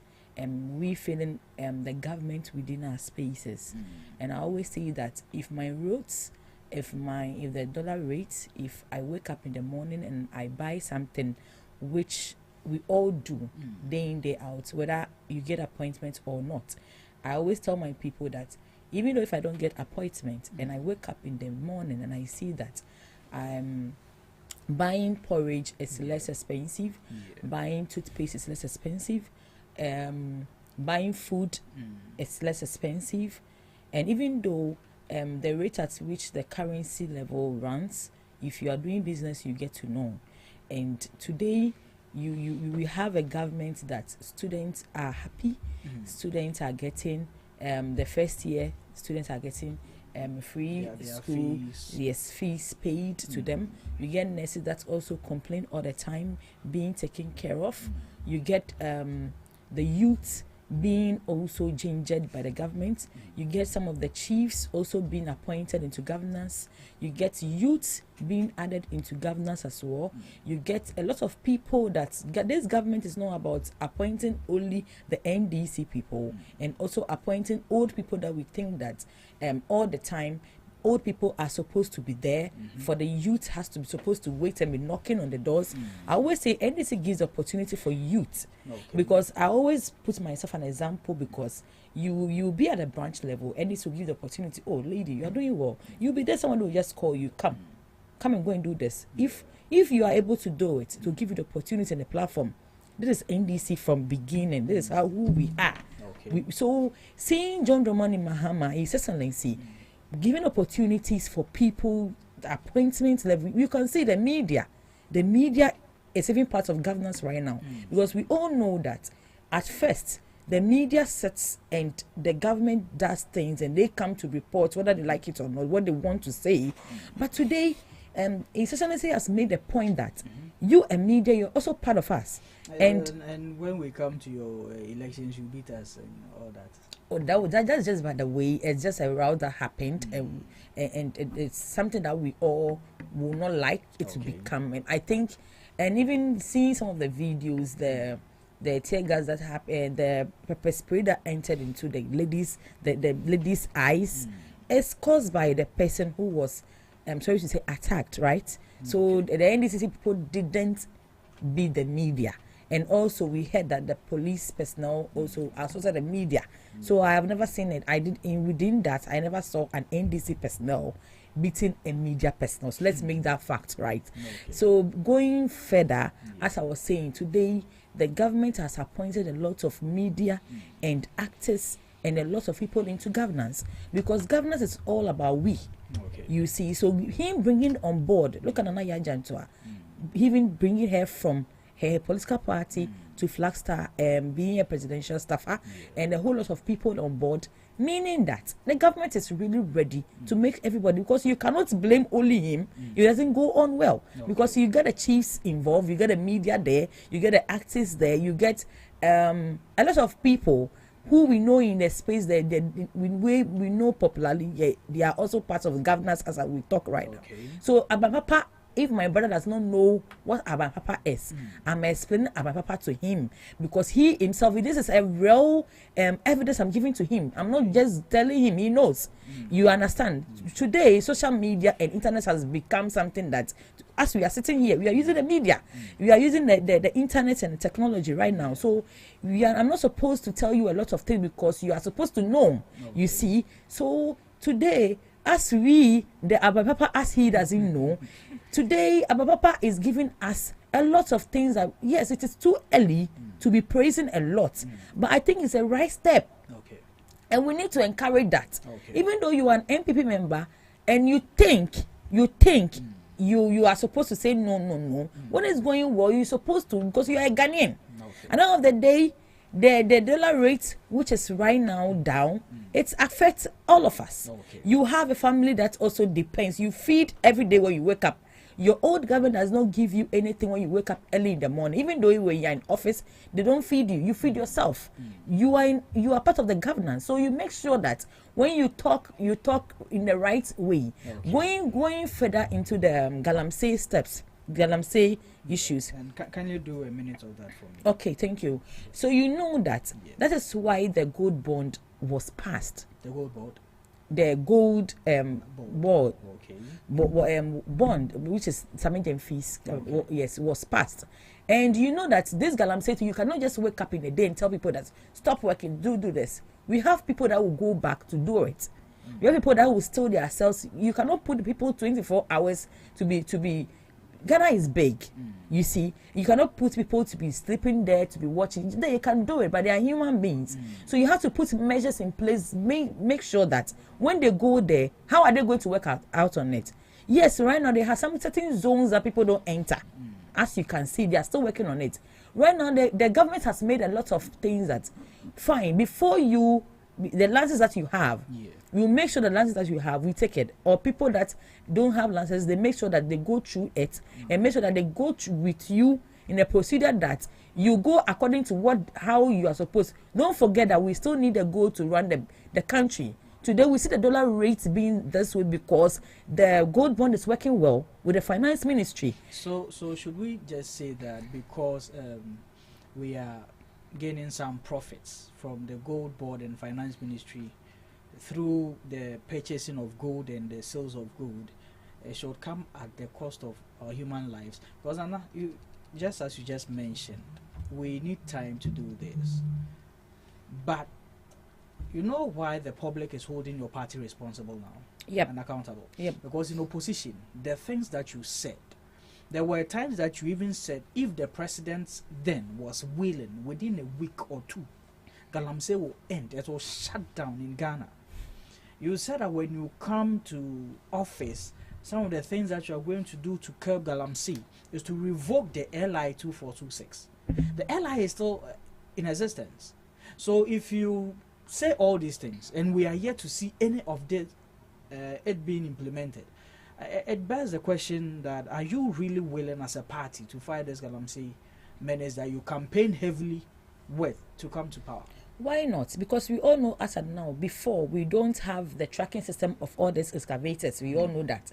But today we have a system that the president has even given an order that without, you cannot just bring in excavators into the country just like that. And even though if it is being given to you to, they clear it at the port for you, you are they has to put a tracking system into it before you can use it. And every heavy equipment. That is the first step. You understand? Right now, people have been arrested. We have some excavators being taken from them. So the excavators that you taken, then you come back to tell us that about 30. That is just one. But we have yesterday. I think you said yesterday, right? Yesterday, the Minister for Lands and National Resources came to give a lament on a lot and give an accountability of what those that they have right now. And so we cannot put that as in Yasik that we should sleep. And I might recommend my own National Women Organizer for her great initiatives, her great energy and work that she's doing. It's not easy, but we'll get there. And also, ending up, also, we all know that they've put in place this water guards people to go there. And also, they also put task force. You understand? The president himself went there to inaugurate them. Yes, these are all steps put in place. So that the more you educate the people, you have interactions with the good, the miners. The more you have, when the gold board came, they did all this kind of interventions with them. Okay. You see, they consulted them and they had to sit them down, talk to them. So I think we are getting somewhere. And another day, if they do all these things and you still don't comply with the government, what do you want the government to do? If you, let's take me and you. I come to you in a good manner. They are human beings. They are Ghanaians. And you go on social media, you see some people coming to say backlash the government for taking them out that space. And the space of the galamsey. Exactly. You go to social media, you see some people coming on air and saying lots of things. You see, and I'm saying that we are human beings. If you are doing certain things, and I've been stopping you for a while. Somebody has used 8 good years burning excavators, doing all sorts of things, hashing things to people, but still it was going on. You get it? Okay. So if today we think we have to talk to the people, negotiate with them, right now the government, the president has even said that if you see somebody doing illegal mining or illegal gold, you should come and report to us, and you'll be given 10% of it. So why won't you, to get to a point that why would you will not worry yourself to go that you go and be part of the president? Because when the government buys from you, well, after you work, the government buys from you. The government is ready to give you a genuine license, and also make sure that you go to the right procedures. After you are done, the government is there to buy from you. Okay. So if you have this kind of soft platform to use, why will you still go to the illegal way? So to get to a point that when they use all this kind of means to talk to you, and you are still not listening, you're still not doing whatever you're supposed to do, don't forget, we are only 6 to 7 months in government. You understand? Okay. So we have to interact with the people. Somebody has used 8 good years with a force, burning these things and that is doing a lot. That's why we voted them. That is why we also have to come in, talk to the people, use a way to interact with them, get them ways, examples, things to do. Okay, go and do it, but do it in this way. Don't go to the side. There's people regulating you. Okay. When you are done, we are standing there. We are standing by to buy from you. Okay. So if this initiatives has been going through for a long time with you, people will be coming on board, because whenever the day you go and do illegal, they'll arrest you, you go to jail, they'll take your gold from you, somebody will benefit from your gold that you've worked for. So it will get to a point, if all these people come on board, people will just come on board. If you don't come on board, then when the force starts applying on you, you yourself, you vanish. All right. So that is how it is. That's what I want to say. Okay, thank you there, Nana. Steve. Yes, sir. You've listened to the political parties. Both of them. Now, now as a referee on the sidelines. One says Abampapa is just a charade. There is no effect as of whatever they are doing or they are populating us to be doing to ease the burden on the Ghanaian economy. One also says there's a lot going on which is making life much more easier under their governance than the previous one. What do you have to say? I mean, looking at, especially with this Galamsey issues and all that has been happening for the past 7 months. Jesus Christ, you remember what he said? Ka eja kruwa we den kamane Emperor. I saw me. You see, I want to take it from my brother's angle. Yeah. His name again? Bismarck. Bismarck. Bismarck Tando. Okay, Bismarck. You see, I understand that as a political communicator, when you wake up every morning, what you want to do is propagate your party's interest. Okay. But we can do that with a level of honesty. You get it? We can add a little bit of honesty to it. When he was talking, he said, "Oh, and then the statistics shows that there's nothing going on," but he didn't mention any metric. I was expecting him to tell me maybe inflation was that, today it is here. Dollar was there, today it is here. Okay. And then equate that to how Ghanaians' lives have been impacted by that. You get it? Yeah. And then he also said that NDC made a lot of noise and then made, when they were introducing, what do you call it, e-levy. Yeah. NDC for the cake in the mouth. Cake na mo ko try no NDC na yema and your man am ye cake sticker big na we will pass it sticker NDC ni. You see, when you want to communicate in politics, I miss that man. You remember that? When you want to communicate in politics, what you have to do is that you have to understand that the people listening to you are also discerning. You just have an opportunity to be here. Maybe if they were here, they can even do a better job than you are doing. So don't just make everything too partisan. Okay. You get it? All right. The D-levy you might not like. Nobody is saying that you should like. Okay. But when you say you were in power for 8 years and we suffered 8 weeks of doom, so I always ask this question: at what cost? The same people that you are saying has not done anything today, when they were leaving you with a debt of 2 billion, they left you with ESLA, which could have paid off that debt. From the day they left power in 2017 up till the day they resume power in 2025, ESLA has accrued 9 billion to 2.5 billion if you a casting. Okay. So it's kind of there. Okay. They use that money for budgetary allocation and support, consumption. In a this kind of answer. So I didn't answer the name, sir. So today, if you come and you say, "Oh, and they are bringing D-levy and this and that and this and that," you remember the other time I made an analogy that say light no cut off wa. Driver phone I use then fuel because they need these machines, this electricity to pump the fuel into their tanks. And let me go to the Galamsey. You mentioned the CI. What is the name of the CI again? The LI 2426. What does that LI do? It gives permission for miners to mine in our forest reserves. For miners to do what? Mine in our forest reserves. Does it say that it gives permission for illegal miners to intrude to get into our forest? Illegal miner is also a miner. No. You see, you can be here having a legal conversation with me. Somebody can also come sit behind the microphone and also have that conversation with me, but his conversation will be termed illegal. You understand?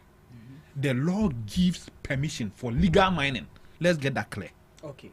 And the president said that when he comes to power, he will revoke that law. That is the main issue we have. I'm here. coming. It's not even about whether I give permission or not. The LI, what did you mention again? 2426. 2426.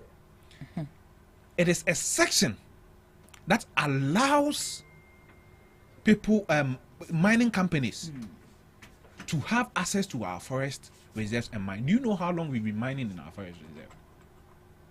Newmont started mining in our forest reserve some years back, around the early 2000s. Steve. You see, we had regulations. I'm coming. We had regulations which was governing the mining in Ghana. When we introduced this law, it cancelled those regulations. So as it stands now, that law is the only regulation we have right now. So the best that can happen as it stands now is that part that grants companies access to our forest to be amended. The entire law is not bad though. Let me tell you something. The entire law, that LI, is not bad. It is only a section that Ghanaians say they have problem with.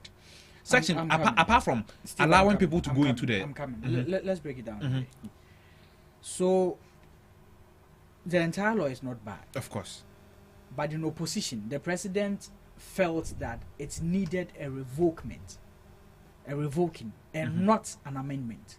Now he resumes power. Did they try to amend it when he was in opposition? Did who try to amend it? Did the government then try to amend it when he was in The government then did nothing about it. The now government in opposition said this is not good. So when we come to power, we are going to revoke it. No. I beg you. Do you know where this conversation started from? The revocation of that law. Do you know where it started? Where did it start? It started when the Chamber of Mines visited Mahama when he was opposition leader. They suggested to him, and the CSOs suggested to him that law should be revoked. Did he agree or not? I'm coming. See, let's make it point systematic.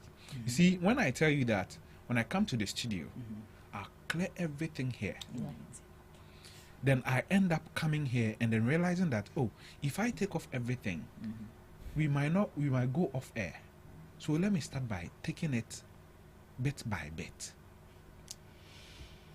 Okay. Is that wrong? I'm asking you, is that wrong? We're having a conversation. There is something the Bible said that I will always love. As you nipa, wawonu masem, ani edbebu waten. Onipa wawanum ni edbebu waten die. Nemum, wanum wasem bi wo ho a, you can justify why you say that at certain point in time. Adam ni Eva. I know they say into about didn't know Busham said then am I? No ni baby or more. Was it Adam? Or he was he me How does that justify? So what you just said. What you just said. I'm giving you a narrative that what you just said, even though that's what the Bible says. But you can justify certain actions, certain things that you said. To God. He stated that in that quotation. That even though you'll be judged by your own ways, there are certain ways that you see on that day, I will give you the permission to justify. So why does he demand that we pray and ask for forgiveness? Forgiveness is a justification of sin. In this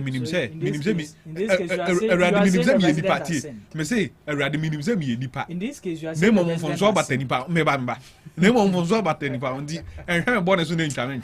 that not a justification to sin?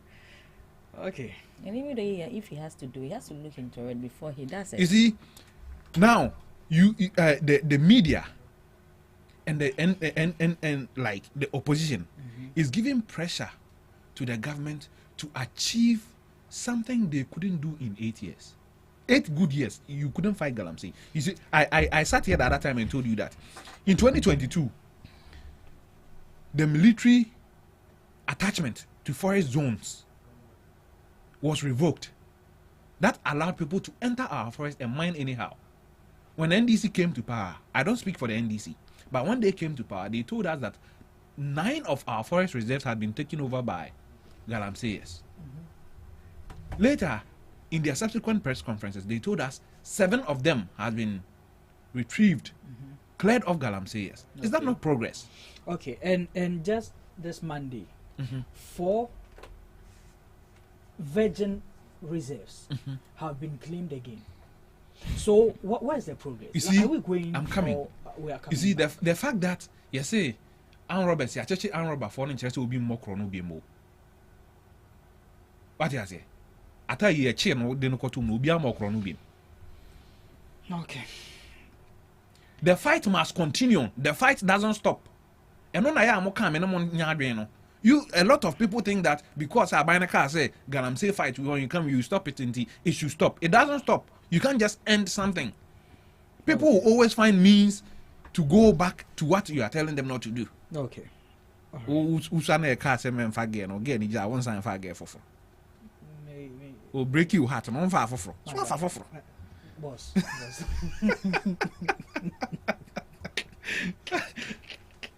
So far for. And I'm a boy.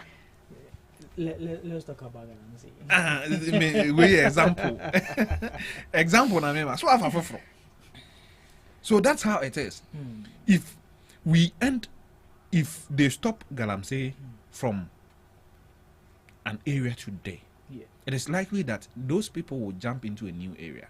You see, the Galamsey fight is not something that will end today nor tomorrow. Let's not kid ourselves. Okay. When we are ending Galamsey, we must provide alternative livelihoods to the people that we are driving them away from the Galamsey field. And yes, you come on moten, one person quoting, you come the money pay bonnet. Okay. You understand? All right. If they don't have jobs, how do you expect them to survive? So they'll go back. All these ideas were there. All these ideas were there, which could have been an argument by the then government, which I even heard some of them use it as an argument. But you also heard some of them said that, see, you're stopping Galamsey, I'm the best campaign, you're stopping and then stopping it now. Dr. You, whatever, in Kumasi. Didn't you hear that? We'll find Didn't time. You hear that? We'll find time. Didn't you hear to to me? Speak on this. Did you hear to me? Today, it was just. Are you not aware that Kate Jemfua is a Galamsey?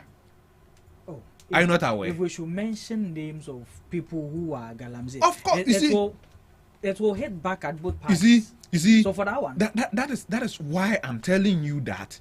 In as much as the government, the then opposition party said we are going to do this, we are going to do that. And they came. It's not like we are not seeing effort. Though. Maybe you are not appreciating the effort. See, but don't make it look like we are not seeing effort. See, Steve, you and I are Ghanaians. We've been in this country since 2016 when the NPP came. Since I was born. Okay. But you let me just use the past 8 years under the NPP. There is not a single thing the NDC is doing now saying they are using it to fight Galamsey that the NPP didn't do. I am telling you. Not a single thing. That is why we are scared. If you are doing the same thing, then we are going to end up with the same result. Did the NPP initiate the gold bond? No, I won't even talk about the gold bond. Did the NPP tell Yoko to investigate their own executives? You said everything that NPP did, NDC is doing the same thing. I am speaking on the issue of Galamsey.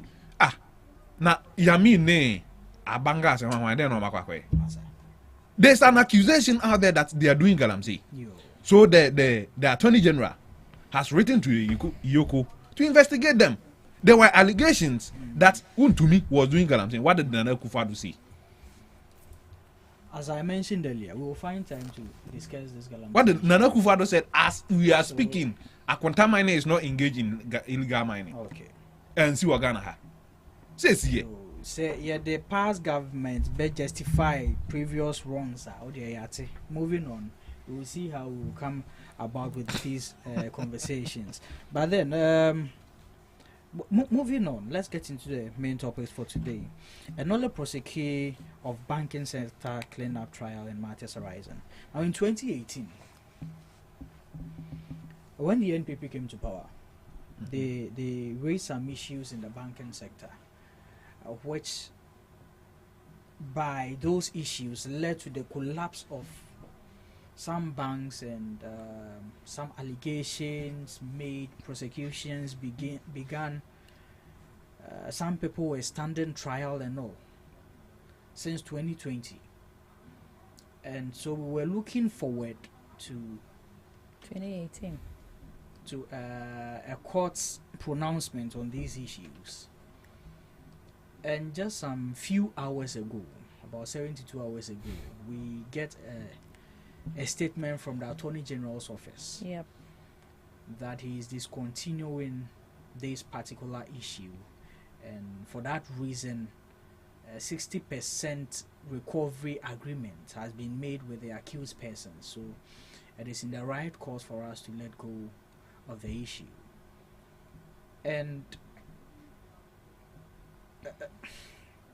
this Attorney General, since he came to power, which we are really going to take a day to discuss that, but a little bit references to some of the things that he's done. It bears a little controversy in discussions, because most of the people who were standing trial under the previous government, who were from his party, we were expecting him to let the courts decide.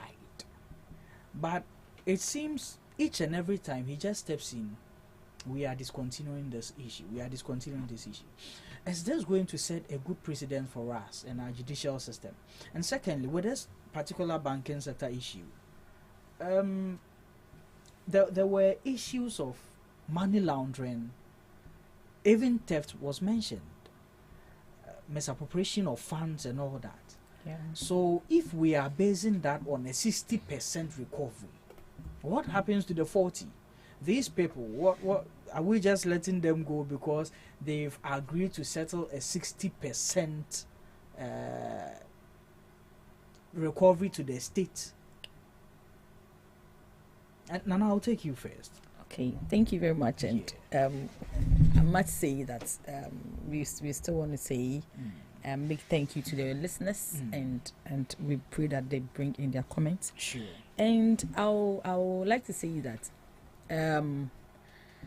the AG being given the AG coming into office, as we all know, he's been doing well. He has been giving us he's an AG that can say that he comes out to give us accountability every time that he thinks. And I would like to say that this is a court issue that came out just yesterday, and the AG also says that the government accountability series, he will be on board on Monday to explain a lot of things to us. And I know the AG that the good works that he's doing, and the way they are eager, they are not sleeping, they're not just being in their offices writing and saying a lot of things. I know they have a good reasons for this. Okay. So I am talking about this. We all know that when with the court system, the AG gives advice to the court. Then the court stands on the advice that the AG gives. Then also gives their own ruling and judgment. That fact has to be clear. So when the case, when a criminal case goes to court, it gets to a time it will send to the AG. It's not AG. It's not Attorney General. This Attorney General is the first person giving advice to the court. It is done every time. Or the criminal, when you go to the criminal courts, the circuit courts in Ghana and high courts everywhere, when the case is being sent to court and it gets to a time, the case will be sent back to the Attorney General's office for an advice. Then after the advice has been done, wait for a while, the advice will come from the Attorney General to the court. And let me say this, when it gets to the court, that's not a final determination of the case. The AG might advise the judge, but the judge is responsible to see that the facts being brought to him or her, it's quite understandable or it's quite strong. Let's not forget that in everything in court, evidence speaks, and in court you have to make your case. If you have a case, you win. If you don't have a case, you go home or you lose. That is how it is. And me talking about, I'm still standing on the fact that I think AG has a very strong explanation for this. And whilst AG says that he is coming on Monday to give us accountability to whatever the decision that he took, I don't want to, but we should. I want to urge the public that we should relax and wait for the AG's explanations to us. After the AG gives us the explanations, then we can still lash him. But notwithstanding, we all know that this banking system, this banking issues started way back from 2018, not 2020. From 2018. The trial started from 2020. That was where I was. Okay, fine. But the decision of doing this started from 2018. So this MPP government, the former government, told us that they want to clear the banking system. And we all know that for my own point of view, I think that it was a scam. Yes. It was a scam. It was a scam. The reason how is that? Yeah, the reason I'm saying is you as a government, you tell us that you wanted to clean up the banking sector. How was you, the government itself? How were you managing what you were left? Let me give you a scenario what they came to meet. I can begin from 2012 to 2016, when the NDC was in power. The NDC in 2012 had a profit, which is 574 million profit from the banking sector. The Bank of Ghana. That's a report, every year report from the Bank of Ghana. When you get to 2013, it was 730 million profit. When you go to 2014, it was 580 million profit. When you come to 2015, it was 660 million profit. When you come to 2016, it was 813. That was the profit we left. And they took off. So when they took off, what they had from 2017, it was strong. So they also made a profit of 929 million profit. So let's see from 2017. Once it came from 2017 to 2018, 2018 they lost. They had a loss, and the year reports that 1.5 billion lost. My brother, you can Google, you see. So 2018, this was a loss that they had. From 2018, they went to 2019, which is 3.1 billion lost. 2020, 6.1 billion lost again. 2021, after they say that they have prosecuted some people, they had 4.6 billion lost. And also 2022, 7.2 billion lost.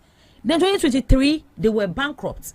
So let me tell you. So if you do as a government itself, you somebody was in power, these banks were working, and you came and told them that they should raise their bar up there, and you use some people that you think these banks, this popular banks are financial sponsors to your opponents, because you think that when you bring them on board, you think that is what is what I think. What you think. Yes, you think that when you bring them on board, you're going to. So you want people to use what your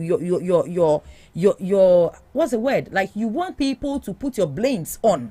Look at the poor state. Look at the inflation rate as then 54%. You understand? Look at the dollar rate. It went high to 17 cedis. So if you as a government, you were doing this poor governance, or you were doing this poor the management level was poor, and everybody testified to the fact that everything was going on wrong because of the reckless spendings that they were doing.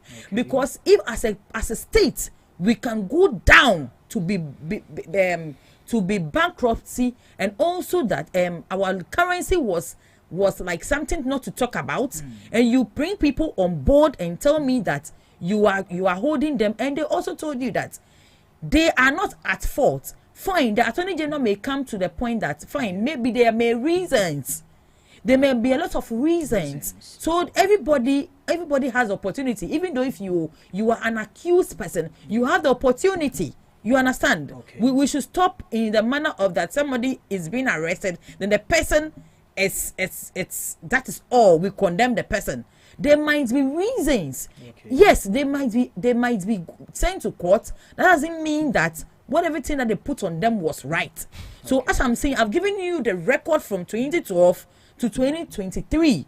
That JM, when JM was in power, NDC was in power, look at the record, the profit rate that the Bank of Ghana was having. Are you trying to tell me that when you came to 2017, no, and then everything went? So it shows clearly that right now, look at, we are in this state that we are waiting for the former finance minister to come and explain a lot of things because they didn't handle Ghanaians well. So in my point of view, they were waiting to put the blame on people. So I think the AG will get an example, an explanation. Okay. And talking about them giving the 60% to raise, pay something, it will encourage a lot of people that, because let's not forget, when the AG was arresting people, he came to one of the series that he made, saying that he has been talking to some of the people, even under the previous governance, that they should come boldly by themselves and do some payment agreement. Exactly, and do some payment to them. So there was negotiation, not that yes, we are now arresting Kofokeke. Some people were given opportunity, but some people realized that they will not do it, or they were shying away a lot. We all were in this country.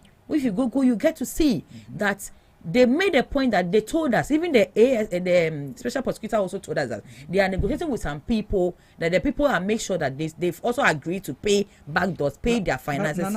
Nana, with all that you are saying, yep. Taking it right back from the explanations that we should expect from the AG. The AG already explained why he did that in his press statement. And you see, let's look at the presidency here. If another party comes to power, maybe their people are standing trial for something they did. And with what you said, that you think it was a scam or something, the AG admitted that there were wrongdoings in the trial, or the allegations against Comrade Dufo and the other people. There were wrongdoings. So that is a stated fact.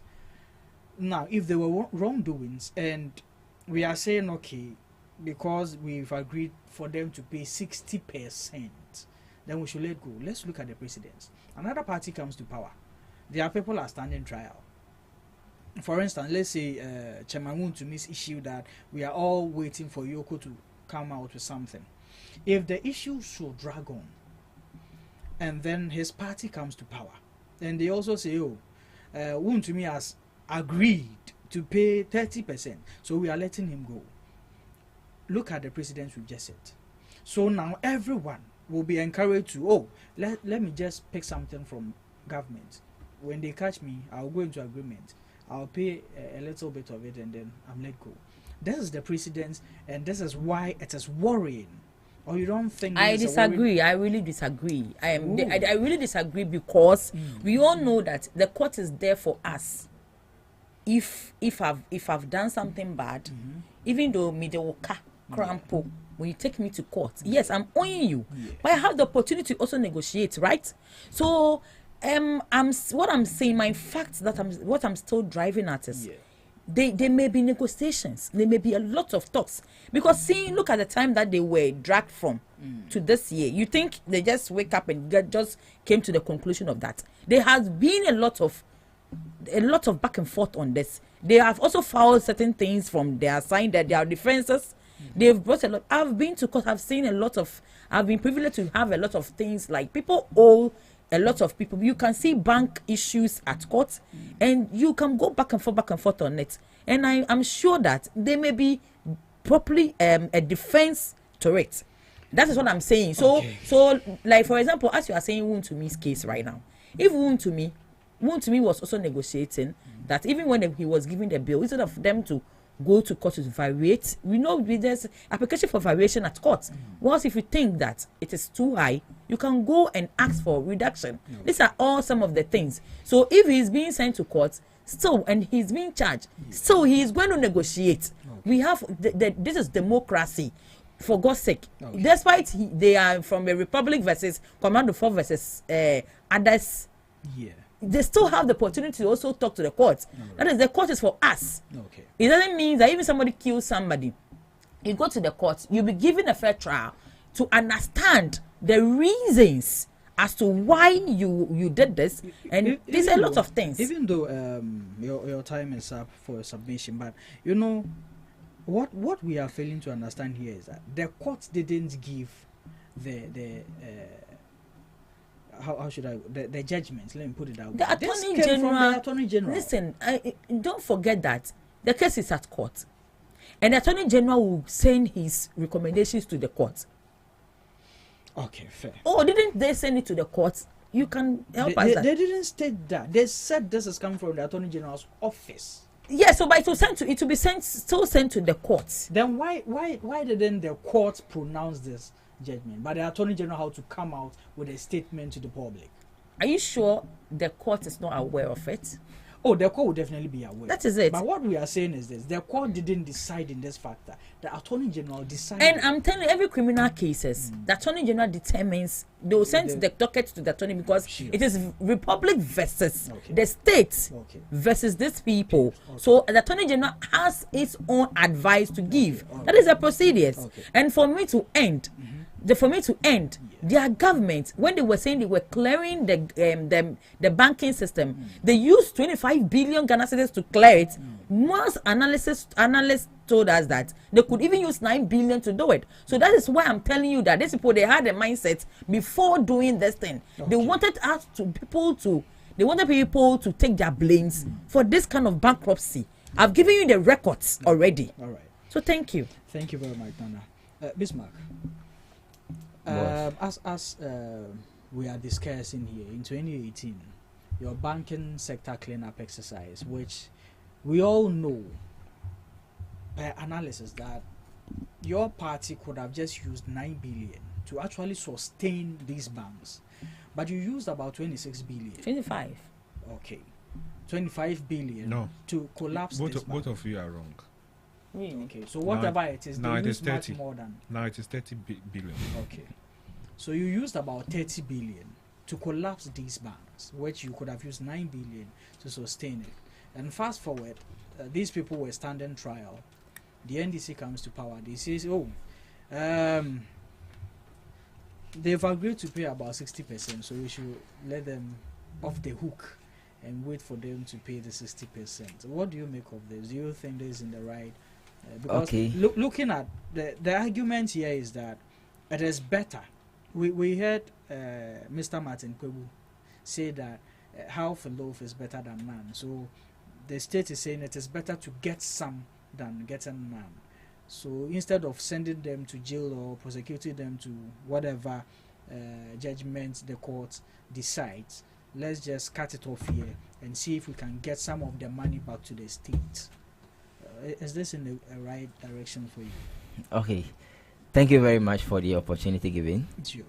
And I must say, it's very funny, but let it be on record that you gave her 14 good minutes for her submission. So I'm pleading with you that you also give me enough time to do everything. What's your talking is going?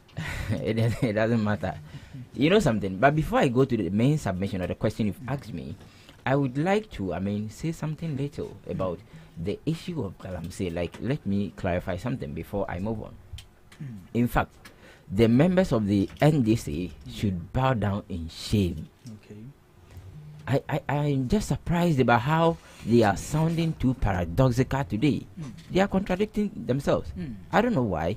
Because in opposition, look at the energy, the eagerness, the rate at which they were, pressing the people of Ghana, making sure the government introduces or issue a state of emergency, where we had Honorable Sam George telling the entire world that if the government is indeed serious to stop this Galamsey, he can use just 2 weeks.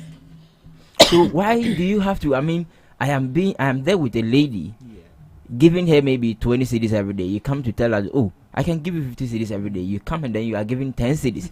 What do you expect the lady to say? It's very surprising.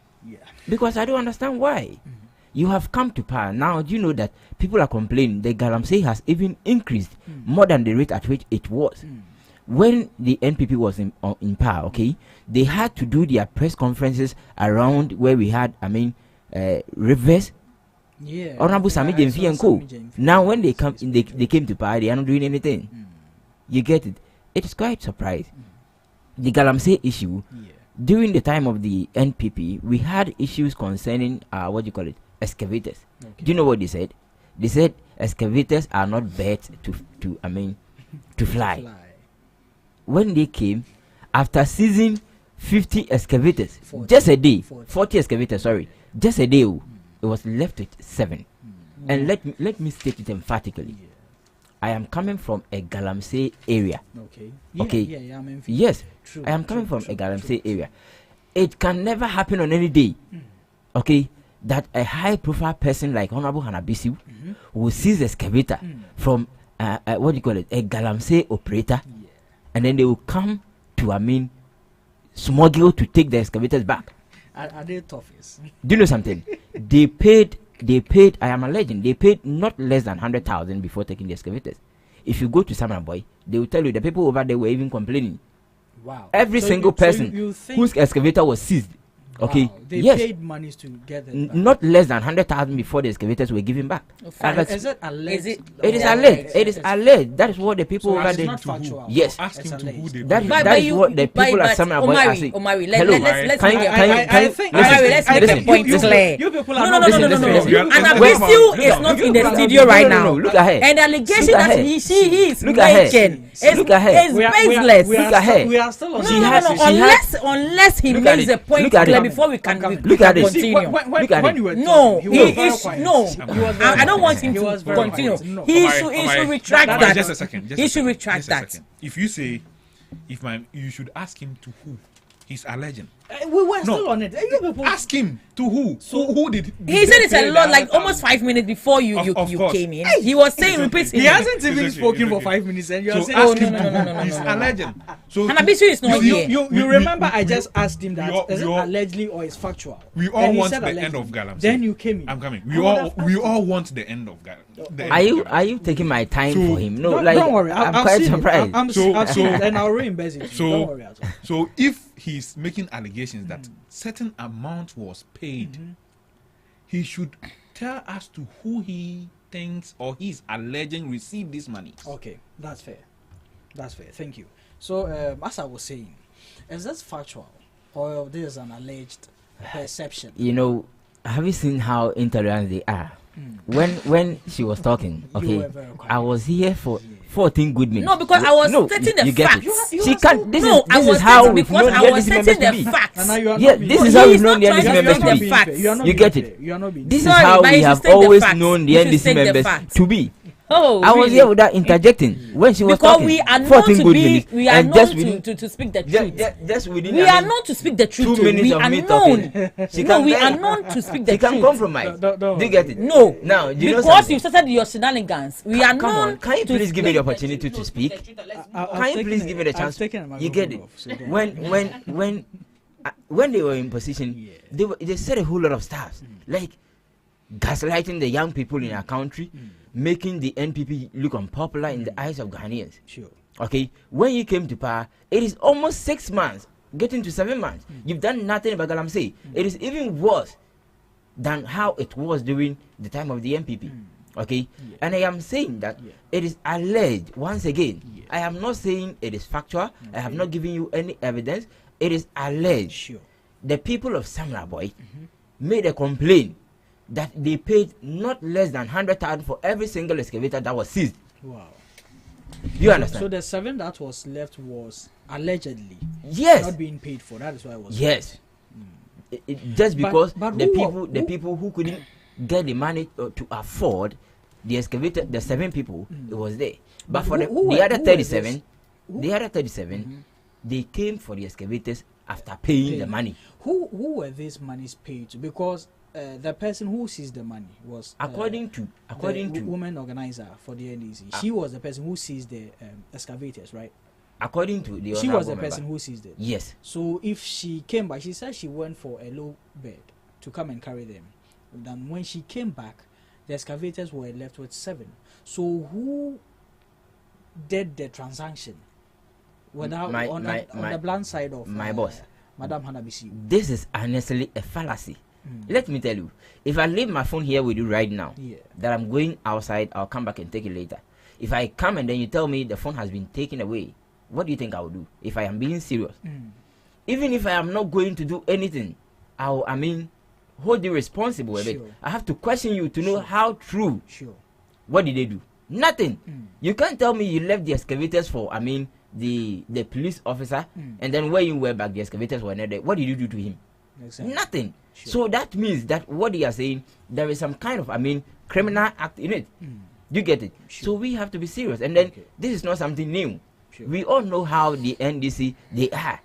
We know them. How is the NDC? Oh, come on. When it comes to NDC, the only thing we've known them for, violence, criminal actions, and those stuff, we know them. Oh yeah, nothing is new. Okay. Do you get it? So I am quite surprised that today they are contradicting themselves, saying a whole lot of different stuff that, oh, did you hear my brother saying that they can't use just 6 months to, I mean, solve the issue of Galamsey? But when it was left with just 1 week or 2 weeks for election, okay, they came to tell the people of Ghana that they have to issue state of emergency, where we had the NDC member, my own lecturer, Professor Jampu. Oh, he's an NDC member. He always says he's a neutral person, but that's not true. Really? Oh, yeah. Okay. He came out using the UTAG as a tool to, I mean, embark on demonstrations. Okay. You get it? So today, I am quite surprised. Okay. I am really surprised. And then I always say that the alacrity of the NDC to pursue their relentless hand in opposition was as a result of them being, I mean, hungry for power. That's why they were giving promises that they had even no ideas about. Do you understand? Okay. So I am not, I mean, surprised because we've known them. Now let me come to the main issue for today, concerning the Attorney General's issue. In fact, I felt so bad. It got to a point that I felt so sad even being a Ghanaian. Because, no, what he did, the decision, it is exposing Ghana to the entire world that we are not serious, we are a weak country. Okay. Now, Dr. Kwabena Dufo, we've all known, had the opportunity. He was the governor of the Bank of Ghana from the year 1997 to 2001. He had the opportunity again to serve as the Minister of Finance from the year 2009 to 2013. Okay? Now, he was alleged to have played a very major, a crucial role in the collapsement of Unibank. Okay? Which, according to the documents of court, it was alleged that there was an amount of 5.7 billion Ghana cedis. Okay? He did it together with his own son, Kwabena Dufo Jr. Oh yes, it's family affairs. Do you get it? They I mean, they guided to do this particular thing. Now, when it happened, what they did, one, it was a financial loss to the state. It affected the economy massively. Again, it was a very criminal act. Now, when the NPP government came to power, because we wanted to restore hope in the people of, Ghana, or restore hope in the depositors, we had to prosecute them, allow them to face the trial. But look, can you please give me that? I beg you. Okay. Allow them to face trial. Okay. Now, after all these processes they are going through, you came and the only thing you could do was, just to end everything by saying that they have been able to recover 60% of the lost money. Now, let me ask you this question. Was it not the NDC that introduced or established the Operation Recover or Loot? What does it mean? Operation Recover or Loot has now turned to Operation Recover Half Loot. Half a loaf is better than... No! What are you telling me? 60% of the 5.7 billion is 3.42 billion Ghana cedis. Now, it is left with 2.28 billion Ghana cedis. Who is going to pay? Who should pay? No, the country is losing that amount of money. Who should pay? And then don't forget that you are setting a bad precedent that if any single person gets the opportunity to be in government, okay, I also have the perception that let me steal high amount of money, hide it somewhere, because even when they prosecute me and I give them maybe half of it, they are going to, free me, which is going to be a very bad precedent. Okay. So I am quite surprised that as a person of the NDC who happens to be a communicator, it is up to you to be here. Tell those who are listening to you that the act or the decision by the Attorney General is very bad. Condemn it. don't just act because you are a member of the NDC, so you have to, be here to praise or do everything possible to support the Attorney General. No, that is very bad. Okay. But let me tell you something. Yeah. The decision of the Attorney General to stop the prosecution is as a result of the proximity of him to Dr. Kwabena before. Really? Yes. Because let me tell you this, if it were to be an NPP member, there is no way they would have allowed this case to go, silent. But do you know that you get it? So they have just realized that, okay, since we are in power, let us use our own opportunity or the power to free every single member who happens to be an NDC member in what do you call it, facing court trial. But then it is very bad. I'm coming, Bismarck. You know that the Attorney General has also given the NPP the platform to come for a plea bargain. So I don't think if it was an NPP person, he will just move on with prosecuting or jailing the person. You see, even this one that we have clear evidence against him. Yeah. Look at the rate at which they are freeing him. Okay? Look at the issue of what do you call it? We have our former finance minister, Kenneth Furiata. Yeah. We have Chema Wuntumi, who faced the Iyoko. Okay. Yeah. They came out without any clear evidences. It was just an alleged. It was then that they wanted to even prosecute. But look at the rate at which they were hunting them. They were trying to maltreat them, giving them bad treatment, just to paint them, black to the people of Ghana, for them to see that, okay, these people are bad. Meanwhile, that time there was no evidence to embark on whatever they were doing. Okay. This particular person that we have every clear evidence to recover all the money, you are saying they've recovered 60% of it, so we have to free them. It is very bad. Okay. And as people of Ghana, we don't have to be here to be praising them just because we are members of the NDC or because we are benefiting day in day out. I'm sure that when she was coming this morning, they've given her transportation to go and defend us. Go and defend us. At least you are a member of us, so go and defend us. Okay. You see, we are the young people. Yeah. We are the future of our country. Okay. We don't have to be here and defending every single bad thing that our leaders will be doing. Okay. I always say, if they want to prosecute King of Riata, I don't have any problem. Okay. If they think that they have every clear evidence against them, that indeed they have caused financial loss to the state, they need to be prosecuted. All right. That is right. Okay. So don't be here and defend the Attorney General for freeing someone. We are all here. 4 years is still ongoing. Yeah. Okay, let's see what is going to happen. Okay. An NPP member will be prosecuted, even when you are able to recover even 95%. They will still prosecute. Yes. Okay. They will still now look at the issue of we will go to the National Cathedral. Look at what they are doing. Okay. Report has come out, but still they want to find every single man just to make sure that everyone will see you that you are corrupt. Are you sure? Oh, yeah. Okay, you will come there. So thank you very much. Thank you to Bismarck. Steve. Yes, sir. As usual, you've listened to both parties. And, yes, I have. Our second But you see, normally when issues like this come, I urge all political actors to be dispassionate and not be too partisan about the issue. Good. But both of them did their usual politics, partisanship. Are you sure? Yes. You see, let's get the issues clear. All right. How much did this bank needed to survive? Sure. 9 billion. Yeah. Right? Yeah. We ended up borrowing 30 billion to clean up a 9 billion mess. Doesn't make sense. Doesn't make sense. It doesn't make sense. If renovating this entire studio will cost me 30,000 cedis, and I said no. Instead of using 30,000 cedis to renovate the studio, I'd rather go and bring a constructor, pay him 100,000 to demolish the entire studio. Am I not a fool? I'm a fool. That aside, in 2020, Kobna Dofo wrote a letter to the state attorneys, telling them that, look, the money that you're saying that we've squandered, we haven't squandered it. Okay.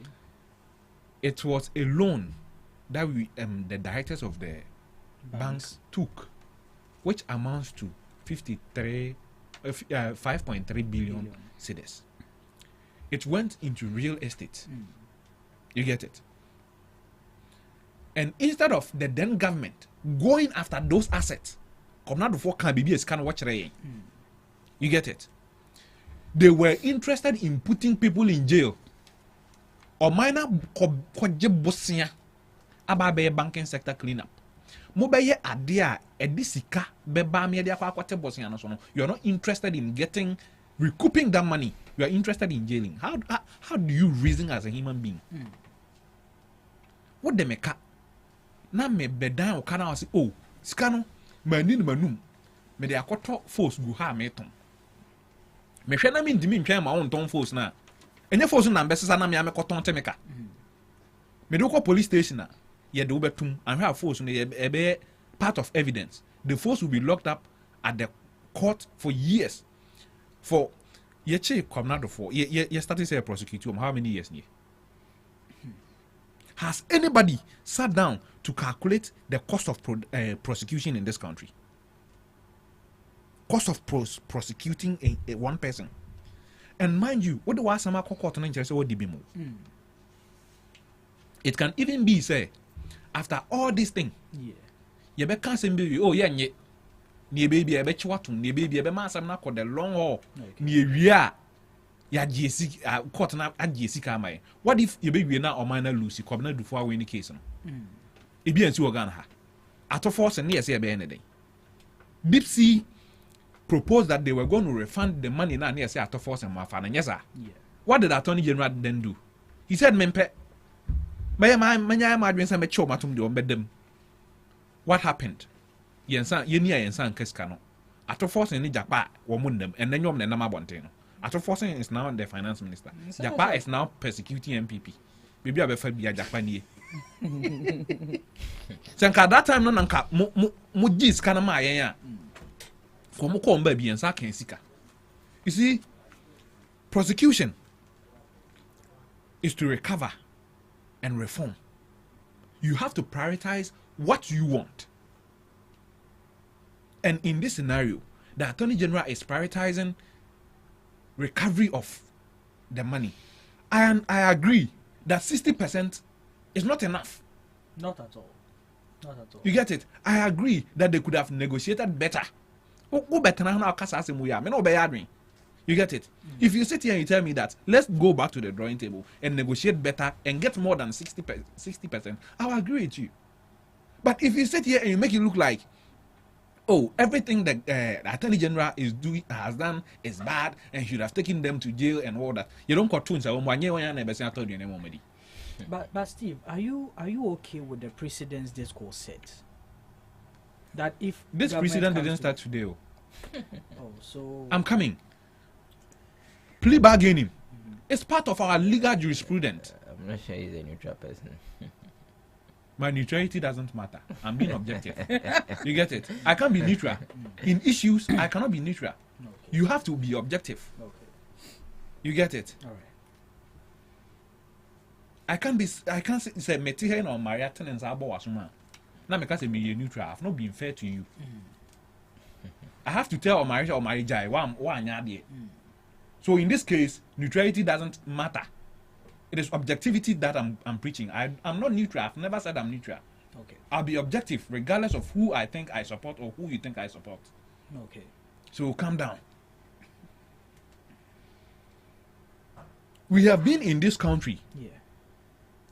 Nolly prosequa. This is not even a nolly prosequa. This is a plea bargain. You get it? And this plea bargain has not been offered to just the NDC people. It has been on offer for the people they are prosecuting right now. Give to your wire, didn't they say that they should come for a plea bargain? Are people not pre-bargaining? Are people not becoming prosecution witnesses in the NSS cases? So I understand if somebody wants to say that, oh, the money is not enough. I agree. the percentage is not enough. And it's better the AG should come out with better explanation as to why we end up with the 60%, and 60% of what? Is it the 53 billion Kwabena Dufo said they borrowed and then sunk into real estate, or what? You see, any reasonable human being, what would that letter Kwabena Dufo did was, one, to go after those properties and confiscate them whilst we deal with the issue. Okay. Meboa. Has that been done? Was that done? For almost 5 to 6 years now, we've been on this case, and there's no guarantee that we are going to even win the case. Is there a guarantee that we are going to win the case? It is 50-50. Okay. So if the Attorney General thinks that going the full length is a waste of resources, waste of time, and he can negotiate something and get our monies back, that is fair. No. But the 60%, in my opinion, is minimal, is flat. Okay. We can go 80, we can go 90, we can even say bring everything. You get it? Yeah. Okay. Say ben you be obey them na you be ade. You get it? Sure. And you be obey them no you be ade. Okay. If all the allegations over the people who just left government's head are proving to be true, and then the state says that, oh, even though we know these allegations are true, we want you to reimburse the state the monies that we think you've caused us to lose, you've made us lose. It is reasonable. Okay. At the end of the day, you do kotuma in school down with my ase. Okay. You did come out of form kotuma in sit down with my ase. In school down with my ase. But I just can't eat me be with my ase. Okay. So let's advocate for say one increase the threshold in the kakra. 60% in this one. Yes, sir. Okay. And yes, sir, near Bayan say me watching a bimizumi could be eska near Chimia. Mention the 60% be by 60% near 40% now can am some simple. Okay. You get it? All right. So I agree with anybody who will say that the 60% is not enough, but the procedure is within the law and is acceptable in the law until we take it out of the jurisprudence, our legal jurisprudence. I will never have a problem with it. All right. Thank you. I think because of time and also for the media review, which our platform is going to be telecasting to our audience, we would have to postpone the second topic for discussion. And so we'll spend a little bit time on this if anyone has some rebuttal to make on it, which I know Nanaya wants to say something, and I definitely know Bismarck will also say something. But we will reserve a few minutes before we go to Parliament to pick that live feed for the media review to, share our own thoughts on what we will or could expect from the media review. So yeah, Nana, I will take you first on that. Yeah, thank you. And the reason I'm smiling is we all know the MPP to be people that all the time when they give them the opportunity to talk, they always don't want to make it right. And the NDC, we are known to be the truth. We speak the truth. The reasons is you are here telling me that it's alleged and you are making a statement. We all know that these are people that you are talking about. Are you trying to tell me that the people over there? Let's call a spade a spade. Now we all know that everything is being on social media. Everything is being everywhere. So are you trying to say that if these people were given the opportunity to pay this monies, that people took the monies from them, none of them came out to talk about it, and you are now telling us today? Anabisi who told us that when you people said came on air and was saying a lot of lies about what she said, she came out and brought a communique that she is setting it to the fact that after the machines has been arrested and kept somewhere and make provisions to be sent to the police station, it's when she came back, this was what happened. Mr. Fracho, excavators, are they like tissues? Are they like bottled water? Are they like mobile phones? They are huge machines that you bear in mind with me that after she brings it from the bush to somewhere. Even though you are here, you are supposed to even applaud a lady, a woman. A woman as that. You took 8 good years. 8 good years. We didn't even see certain things like this. We saw you burning excavators. We saw you burning them. So if she was able to go there, brave enough to arrest people, you saw her arresting people. You never spoke about that. You were in power for 8 good years. What did you do about it? You sent people to burn them. The people, we had videos telling us that when the people goes there, they take money from the people and they even got some people to work. Okay. So these are all certain things that when you came here, you're supposed to talk about. She's supposed to work on it and take it to the police station. Right now, she came out and tell us that they've put in measures in place that once they are going, they will go with some engineers and they will go with some people that will also assist, bring the machines to the police station and hand them over to that. So the fight of Galamsey, that's the president as an order, this government is working on. They are human beings. We have to put measures in it, and it is 6-7 months now. He is making a lot of efforts at other sides as well. Not only that. So we should applaud the government for his good work that he is doing as of now we are talking about. Right now, Nana, your time is up. You let me end. I'm giving you come 1 back minute. again. I'm giving you 1 minute to share your thoughts on the media review, media budget that is supposed to going to be read in some few minutes. Yeah. So we all know that our finance minister, as a great leader, a leader that has shown us that he is capable of his work, a leader that has shown us from the first time he was given the opportunity that he has made the dollar rate to come down. He has proven to us that the financial system can work. We have faith and trust in him. I know for the fact that what he's bringing, it is something that will be marvelous. We should expect something good from him. And I believe that he's coming to give us something better. Right now, we all know some of the things that today we can see students enjoying. We can see parents laughing. We can see market women applauding him because he went to them, interacted with them, see their flaws and brought it down to book and made sure that he manages everything equally. So right now we are happy because we have people that are working.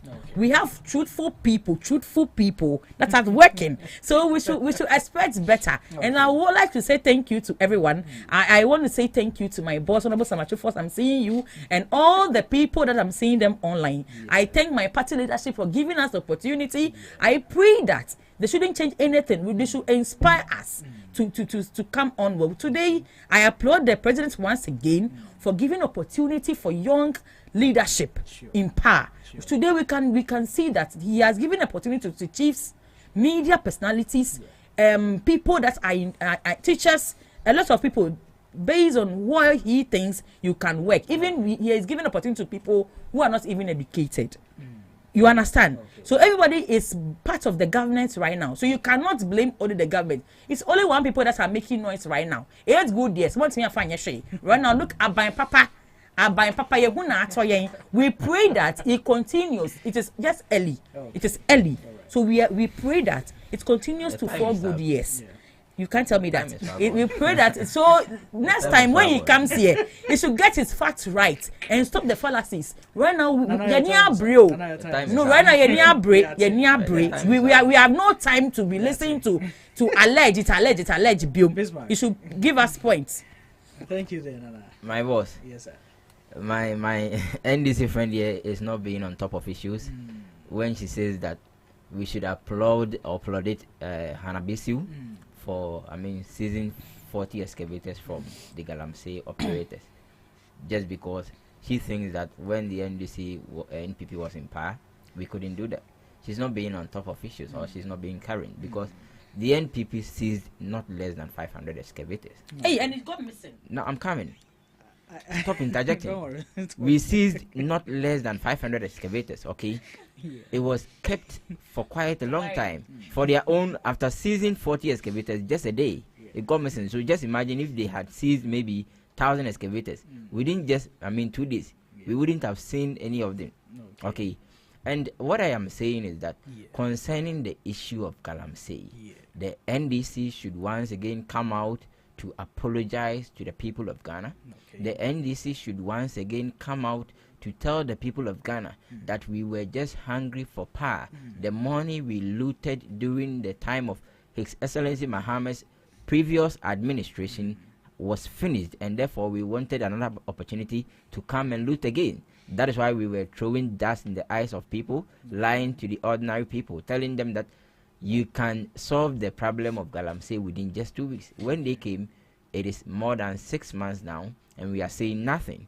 Okay, so they have to bow in shame.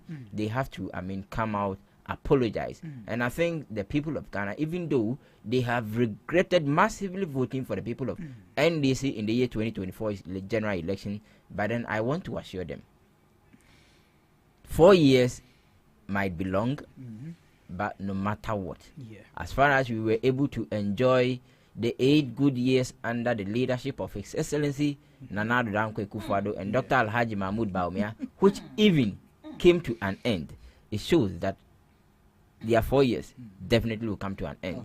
And then the NPP with Dr. Alhaji Mahmoud Bawumia or whoever wins will come to rescue the people of Ghana. Thank you. Thank you there, Bismarck. Steve, you have 32 years to you still want me to say something? Oh, Steve, if you give it to us, give it to us. No, you should give them. You should give it to us. No, let him give it. Give it to us, right? If I talk right now, no, if I talk right now, you say I'm not. Oh no, it's not that if you talk. You see, I'm not being new. You see, I think my boss, you deceived me. When I came, you said, "Oh, I am an NPP communicator. She's an NDC, and then you have what do you call it? You're a neutral." Oh, but like he's talking to the facts. Whatever he's saying, he's the facts. So far. Look at you that you came here without evidence. Look at the submissions. I'm coming. Look at the Omari, submissions. he that he came here without evidence. No, let him talk. No, Omari, he did that came here without evidence. Look at the submissions he gave. All the submissions he gave. It was. A real plan, like a determined action. Can you imagine? Oh yeah, he's stating the facts.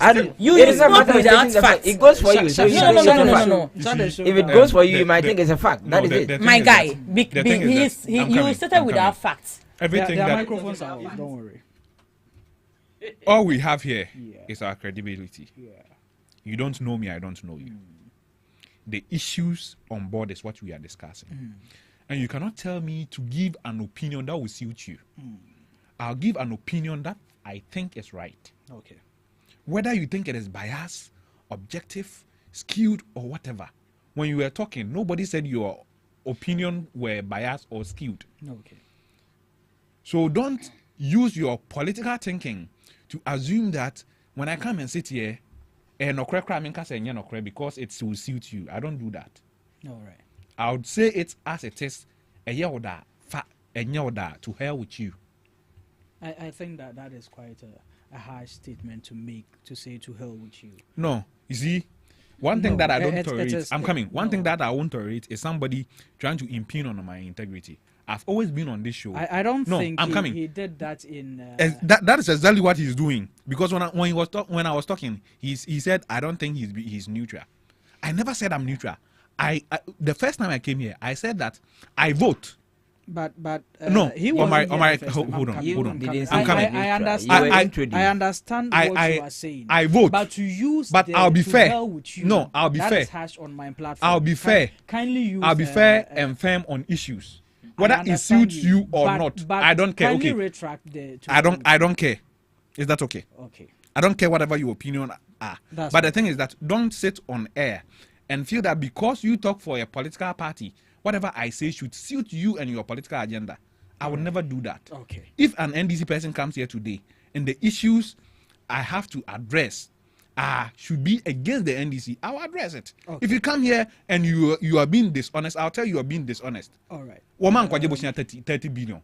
I'm from 8 billion. Okay. And on coming kind of saying, how were you expecting me to say that? Menka said 30 billion money.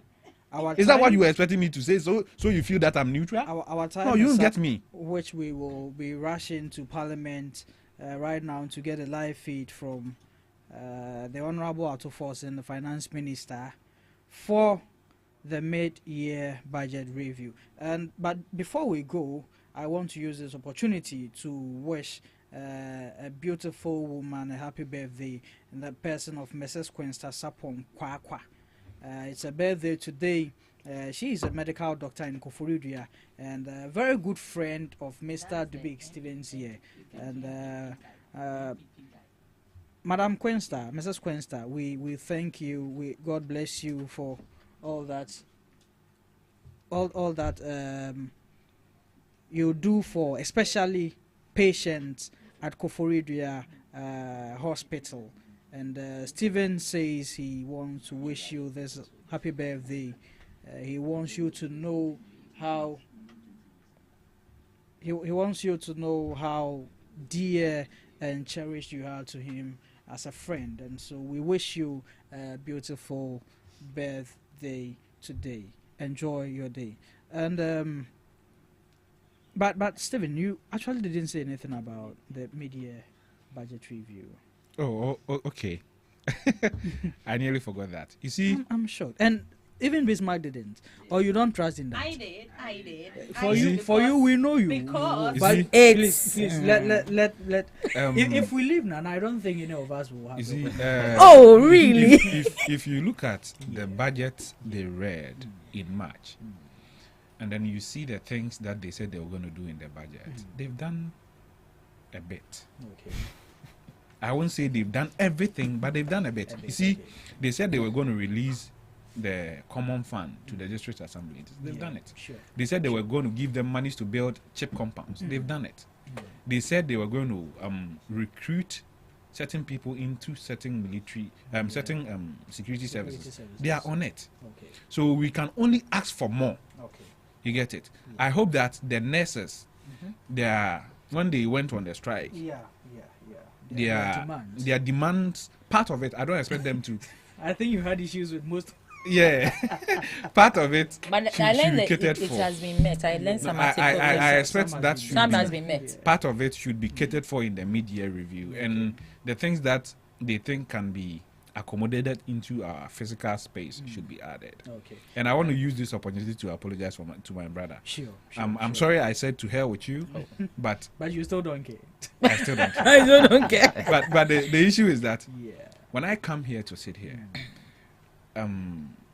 I don't sit here on any political party ticket. Okay.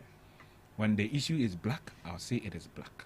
I'll not say it because you want me to say it in a certain way for you to get vote.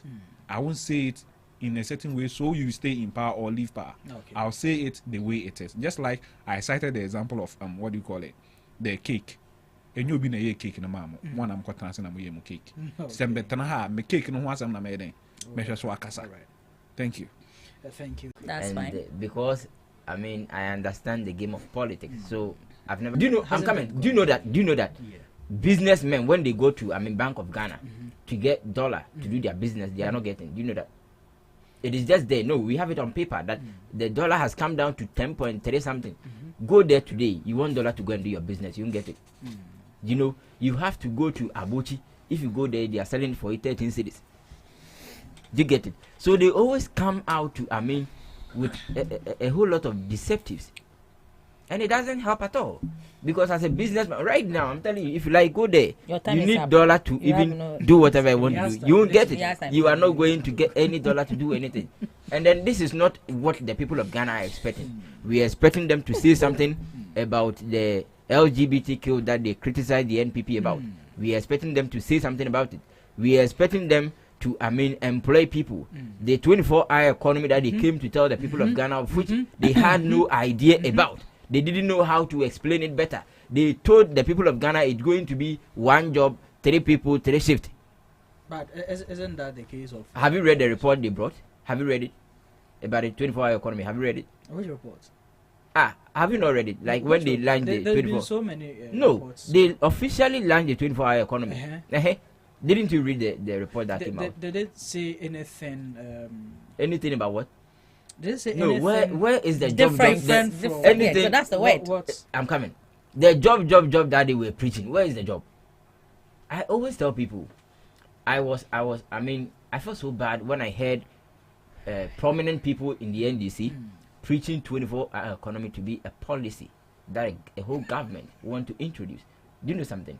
24-hour economy for a country or maybe an economy to run in that way comes in a form of, demand and supply. Okay. Now, when your people right now who listens to this particular radio station, if they come to tell you that maybe, oh, your show is very nice, you want to hear, like even during the night or something, you are going to employ people who will be working during the night so that whoever will be listening will be there to listen. Okay. But if your targeted people are not there to listen to, the show, you just have to close and go and sleep. So when the demand is not higher, how do you have to be producing something? Assuming I have a shop, I produce maybe some food or something. They are not demanding. Just because I want to employ people, I have to be producing more. It doesn't make any sense. Do you get it? So that 24-hour economy comes as a result. Because right now, if you go to a certain village, you are not going to see any single person who will be selling when it is 12 in the evening.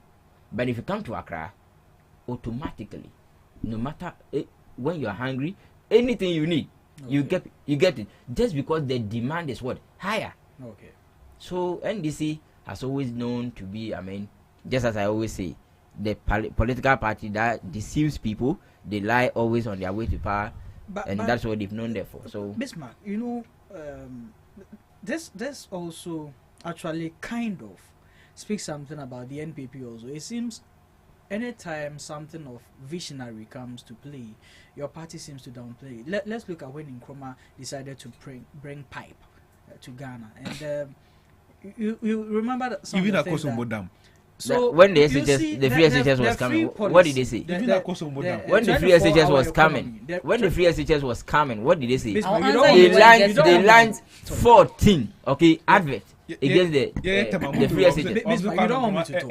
Not that I don't want you to talk. You made a statement that it seems that my party. You will not cut me. You get it? Time is up. No, we are ending the show. We are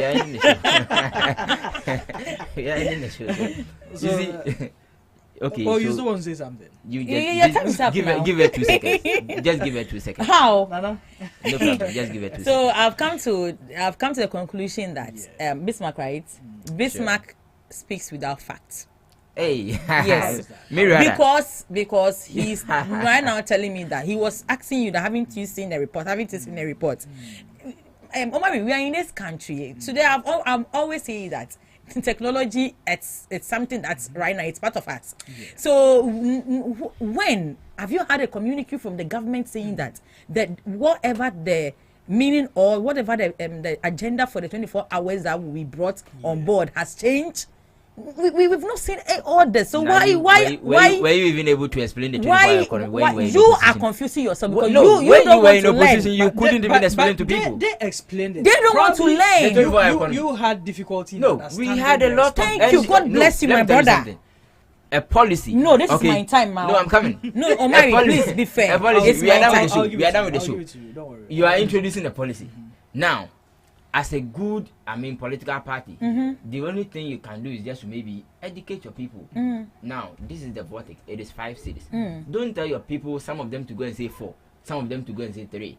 So some of the NDC communicators went out there, saying something different. Asirin Ketia will come and say something different. This person. So the 24-hour economy was known not to, be a perfect or a well-explained policy by the NDC themselves. They had no, it's okay. Idea. Don't talk too much. You get it? Omari, what they were preaching. Omari, do you know? Your time is up, their problem was understanding. Madam, please, your time their is up. problem was understanding. Your time is up. And when a communicator comes to speak, he brings out the issues and wants to explain to the viewers or the listeners to you for you to get it. For example, if I'm selling my product to you, I'm supposed to sell it very well for you to understand. Okay. And so they take the explanation, some of the examples that the people attach to it to make a reference. And that is not the main focus. Okay.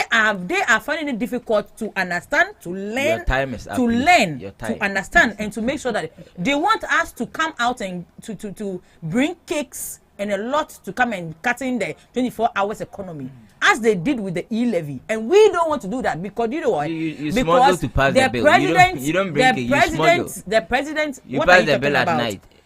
No, because our people are ready. Levy. Our people are ready to fast track government business. You know when MPP was introduced? Omari, can you tell him to? We had to organize. I mean, can you tell him to shush? See how it feels, eh? No. When he speaks, I listen before I talk. Let me talk, then you come in. No, let me talk, then you come in. No problem. So if I talk and you are talking, to not come in. Now you are telling me. Listen, the issue is our people are ready to make sure they understand government business. They are ready for the government, and they know that Ghana has been in the ditch. Ghanaians have suffered too much. So this is the time for us to stand on our feet. You can see from day one when we won the elections. The MP have always been complaining when it goes to the parliament that we want to go home. We are tired. We are doing this. But you see, the NDC knows that and they believe in the 24 hours economy even before it was launched. You understand? It started from our parliamentary candidates. This is what we've known. Big ups to them. I respect them and I love them so much. From opposition to now, I really admire their effort. So you know, from when they won the majority in parliament, when they got the seat from day one, they have been truthful to us, even though they have the 24 hours has not been passed. They have been always in the parliament. They have you seen parliament working stressful hours like this? You said you are giving it 5 seconds. seconds. No, you are coming in. So can you keep quiet? It's not I'm coming in. He said he's giving you 5 seconds. But so they started from parliament, and you can see that people even always crying to go home. Whilst we in the NDC, we understand the government business because we know that the Ghanaians are suffering. We know that the students want their bills to be passed for them to take the free stress fees. You understand? Yeah. We know that people are waiting for them to for the medical mama cares to be passed for people to be lives to be saved. They understand the fact that the rate at where the president is going with his policies, they also have to catch up. So right now, this is a papa for you, and for you to understand the fact that we are not like you. MVP and NDC are never the same because Honorable Antonio Martins told us that why did the president pass the e-levy in the 24 hours fiancé in a swift way, and he has forgotten that the president told us that he's going to make sure that the reckless spending at the presidency will come down. And he started from when he got the seat, how the independence has to be taken, like always we take it. He makes sure that his ministers has been brought down. He makes sure that a lot of things that he promised, he has done it. The numbers has been cut down. And what about the expenditure? My brother, if you want to talk about this, we are coming to start some new thing. So let me. The time is no. He gave you just 5 seconds. So me ending. You are talking too much. I'm saying that we the NDC, we believe in our president. We believe in the governance because it has been fair. But you coming down, the 24 hours, they don't want to listen. And 24 hours, if you don't know, go to Temaport right now. It has started. And as time goes on, everything is by procedures. As time goes on, we'll get everybody on board. You are telling me right now that Obi and to me, so if you right now you are here and you advertise yourself very well and you put things across, maybe today to 1 week, people may not be coming on air properly. You have to find a new strategy, an innovative way, because the president has urged you that he is trying to make sure that we should do 24 hours economy. So if he has started, the president himself has started doing something, you that you are a private sector, we also start something and also make sure that advertise you get money. I hope you are going to give me advertise that people should come to talking. No, but you had your time. No, I had my time. So you see, you gave it just 5 seconds and look at what he's doing. We should applaud the governance, the government that we have. Even though you are an MPP member, you are not being fair. Keep quiet and listen. No, it's not a matter of being quiet. Even though that you are an MPP member right now, you are feeling it. No, he's not being fair. Omari, one thing that I forgot to address to him, he was saying that you still have things to address. I'm coming. Let's save it for next week. Come on. No, I'm ending it. Sent you a message. I want to read it to you. Unless you don't want to. Wait. He was saying that when we came, but you now what have you done? Let's take the fact. What have you done? You are an MPP member right now. I'm not an MPP member. But you understand that right now, if you want to, somebody charge you right now in dollars, are you going to point 13 point something to pay. That is just on paper. No, on paper. Are you not going to calculate? What is the 10 point something? Why do you think the people of Ghana jubilate when the dollar goes down? Be real. I'm coming. Let me tell you something. Why do you think the people of Ghana jubilate when the dollar goes down? From our platforms, Kojo says even with forfeiture, surely they should slap them with criminal record. You can't just chop Ghana money and go. Good to have a lady commentator. Keep it up. So Nana. Thank you. Oh, Kojo is saying that. Kojo says yesterday, the guests who were in the studios, they were over shouting. And so he was actually beginning to like you, but it seems you also joined the shouting committee. No. It's because the way Bismarck is going with this issue. The way I'm going. So Prince K. AJ also says, bend them with facts for me. Thank you. They don't have facts. Do you have facts? You Steve, never spoke with facts. Steve, before we leave the studios, there's something I've always wanted your knowledge on. You realize that recently the NPP walked out in Parliament during the swearing in of the Ablekuma North MP. Yes. What does it mean in terms of law? I mean, I know you have a law background, so. Who is this? What does it mean in terms of law? It is their right. Okay. You know, you cannot force somebody to sit somewhere if they are uncomfortable. Okay. You get it. So it is like that. It is within their right. And political walkout in Parliament didn't start from today. Even MPP boycotted from 1992 to 1996. So it's not new. Okay. And then I think that if you're being honest, anybody who has followed politics for a very long time should have expected that. Okay. Of course, they don't have the numbers to protest in Parliament or win any kind of vote in Parliament. So that is the best way they can protest. Of course, protest and then even bring matters to the back, to the front burner. Okay. You get it? Now that they walked out, everybody is discussing it. If they had sat there, I'm not sure we would have been discussing it this morning. So it is one other tool available to them that they can use. So me personally, I don't have any problem, and it doesn't have any legal implications on anything. Okay. But do you think the speaker not allowing Anodompreh to speak before the swearing in proceeds, was it the right call? Or Anodompreh didn't just get up to speak. If you listen to his words carefully, he said he wanted to arrest the process. We have an arrest. And then our arrest.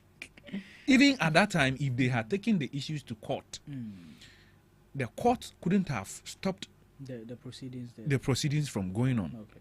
What could have happened is that the court would have set up a date for a discussion for adjudication on the issue. All right. You get it? Yeah. So to get up and say, I have an issue, I think it can arrest the whole process and all that, he won't allow you. Okay. So the whole thing, the speaker, I get it. Parliament are masters of their own rules. Okay. Something that worked yesterday in Parliament will not work today.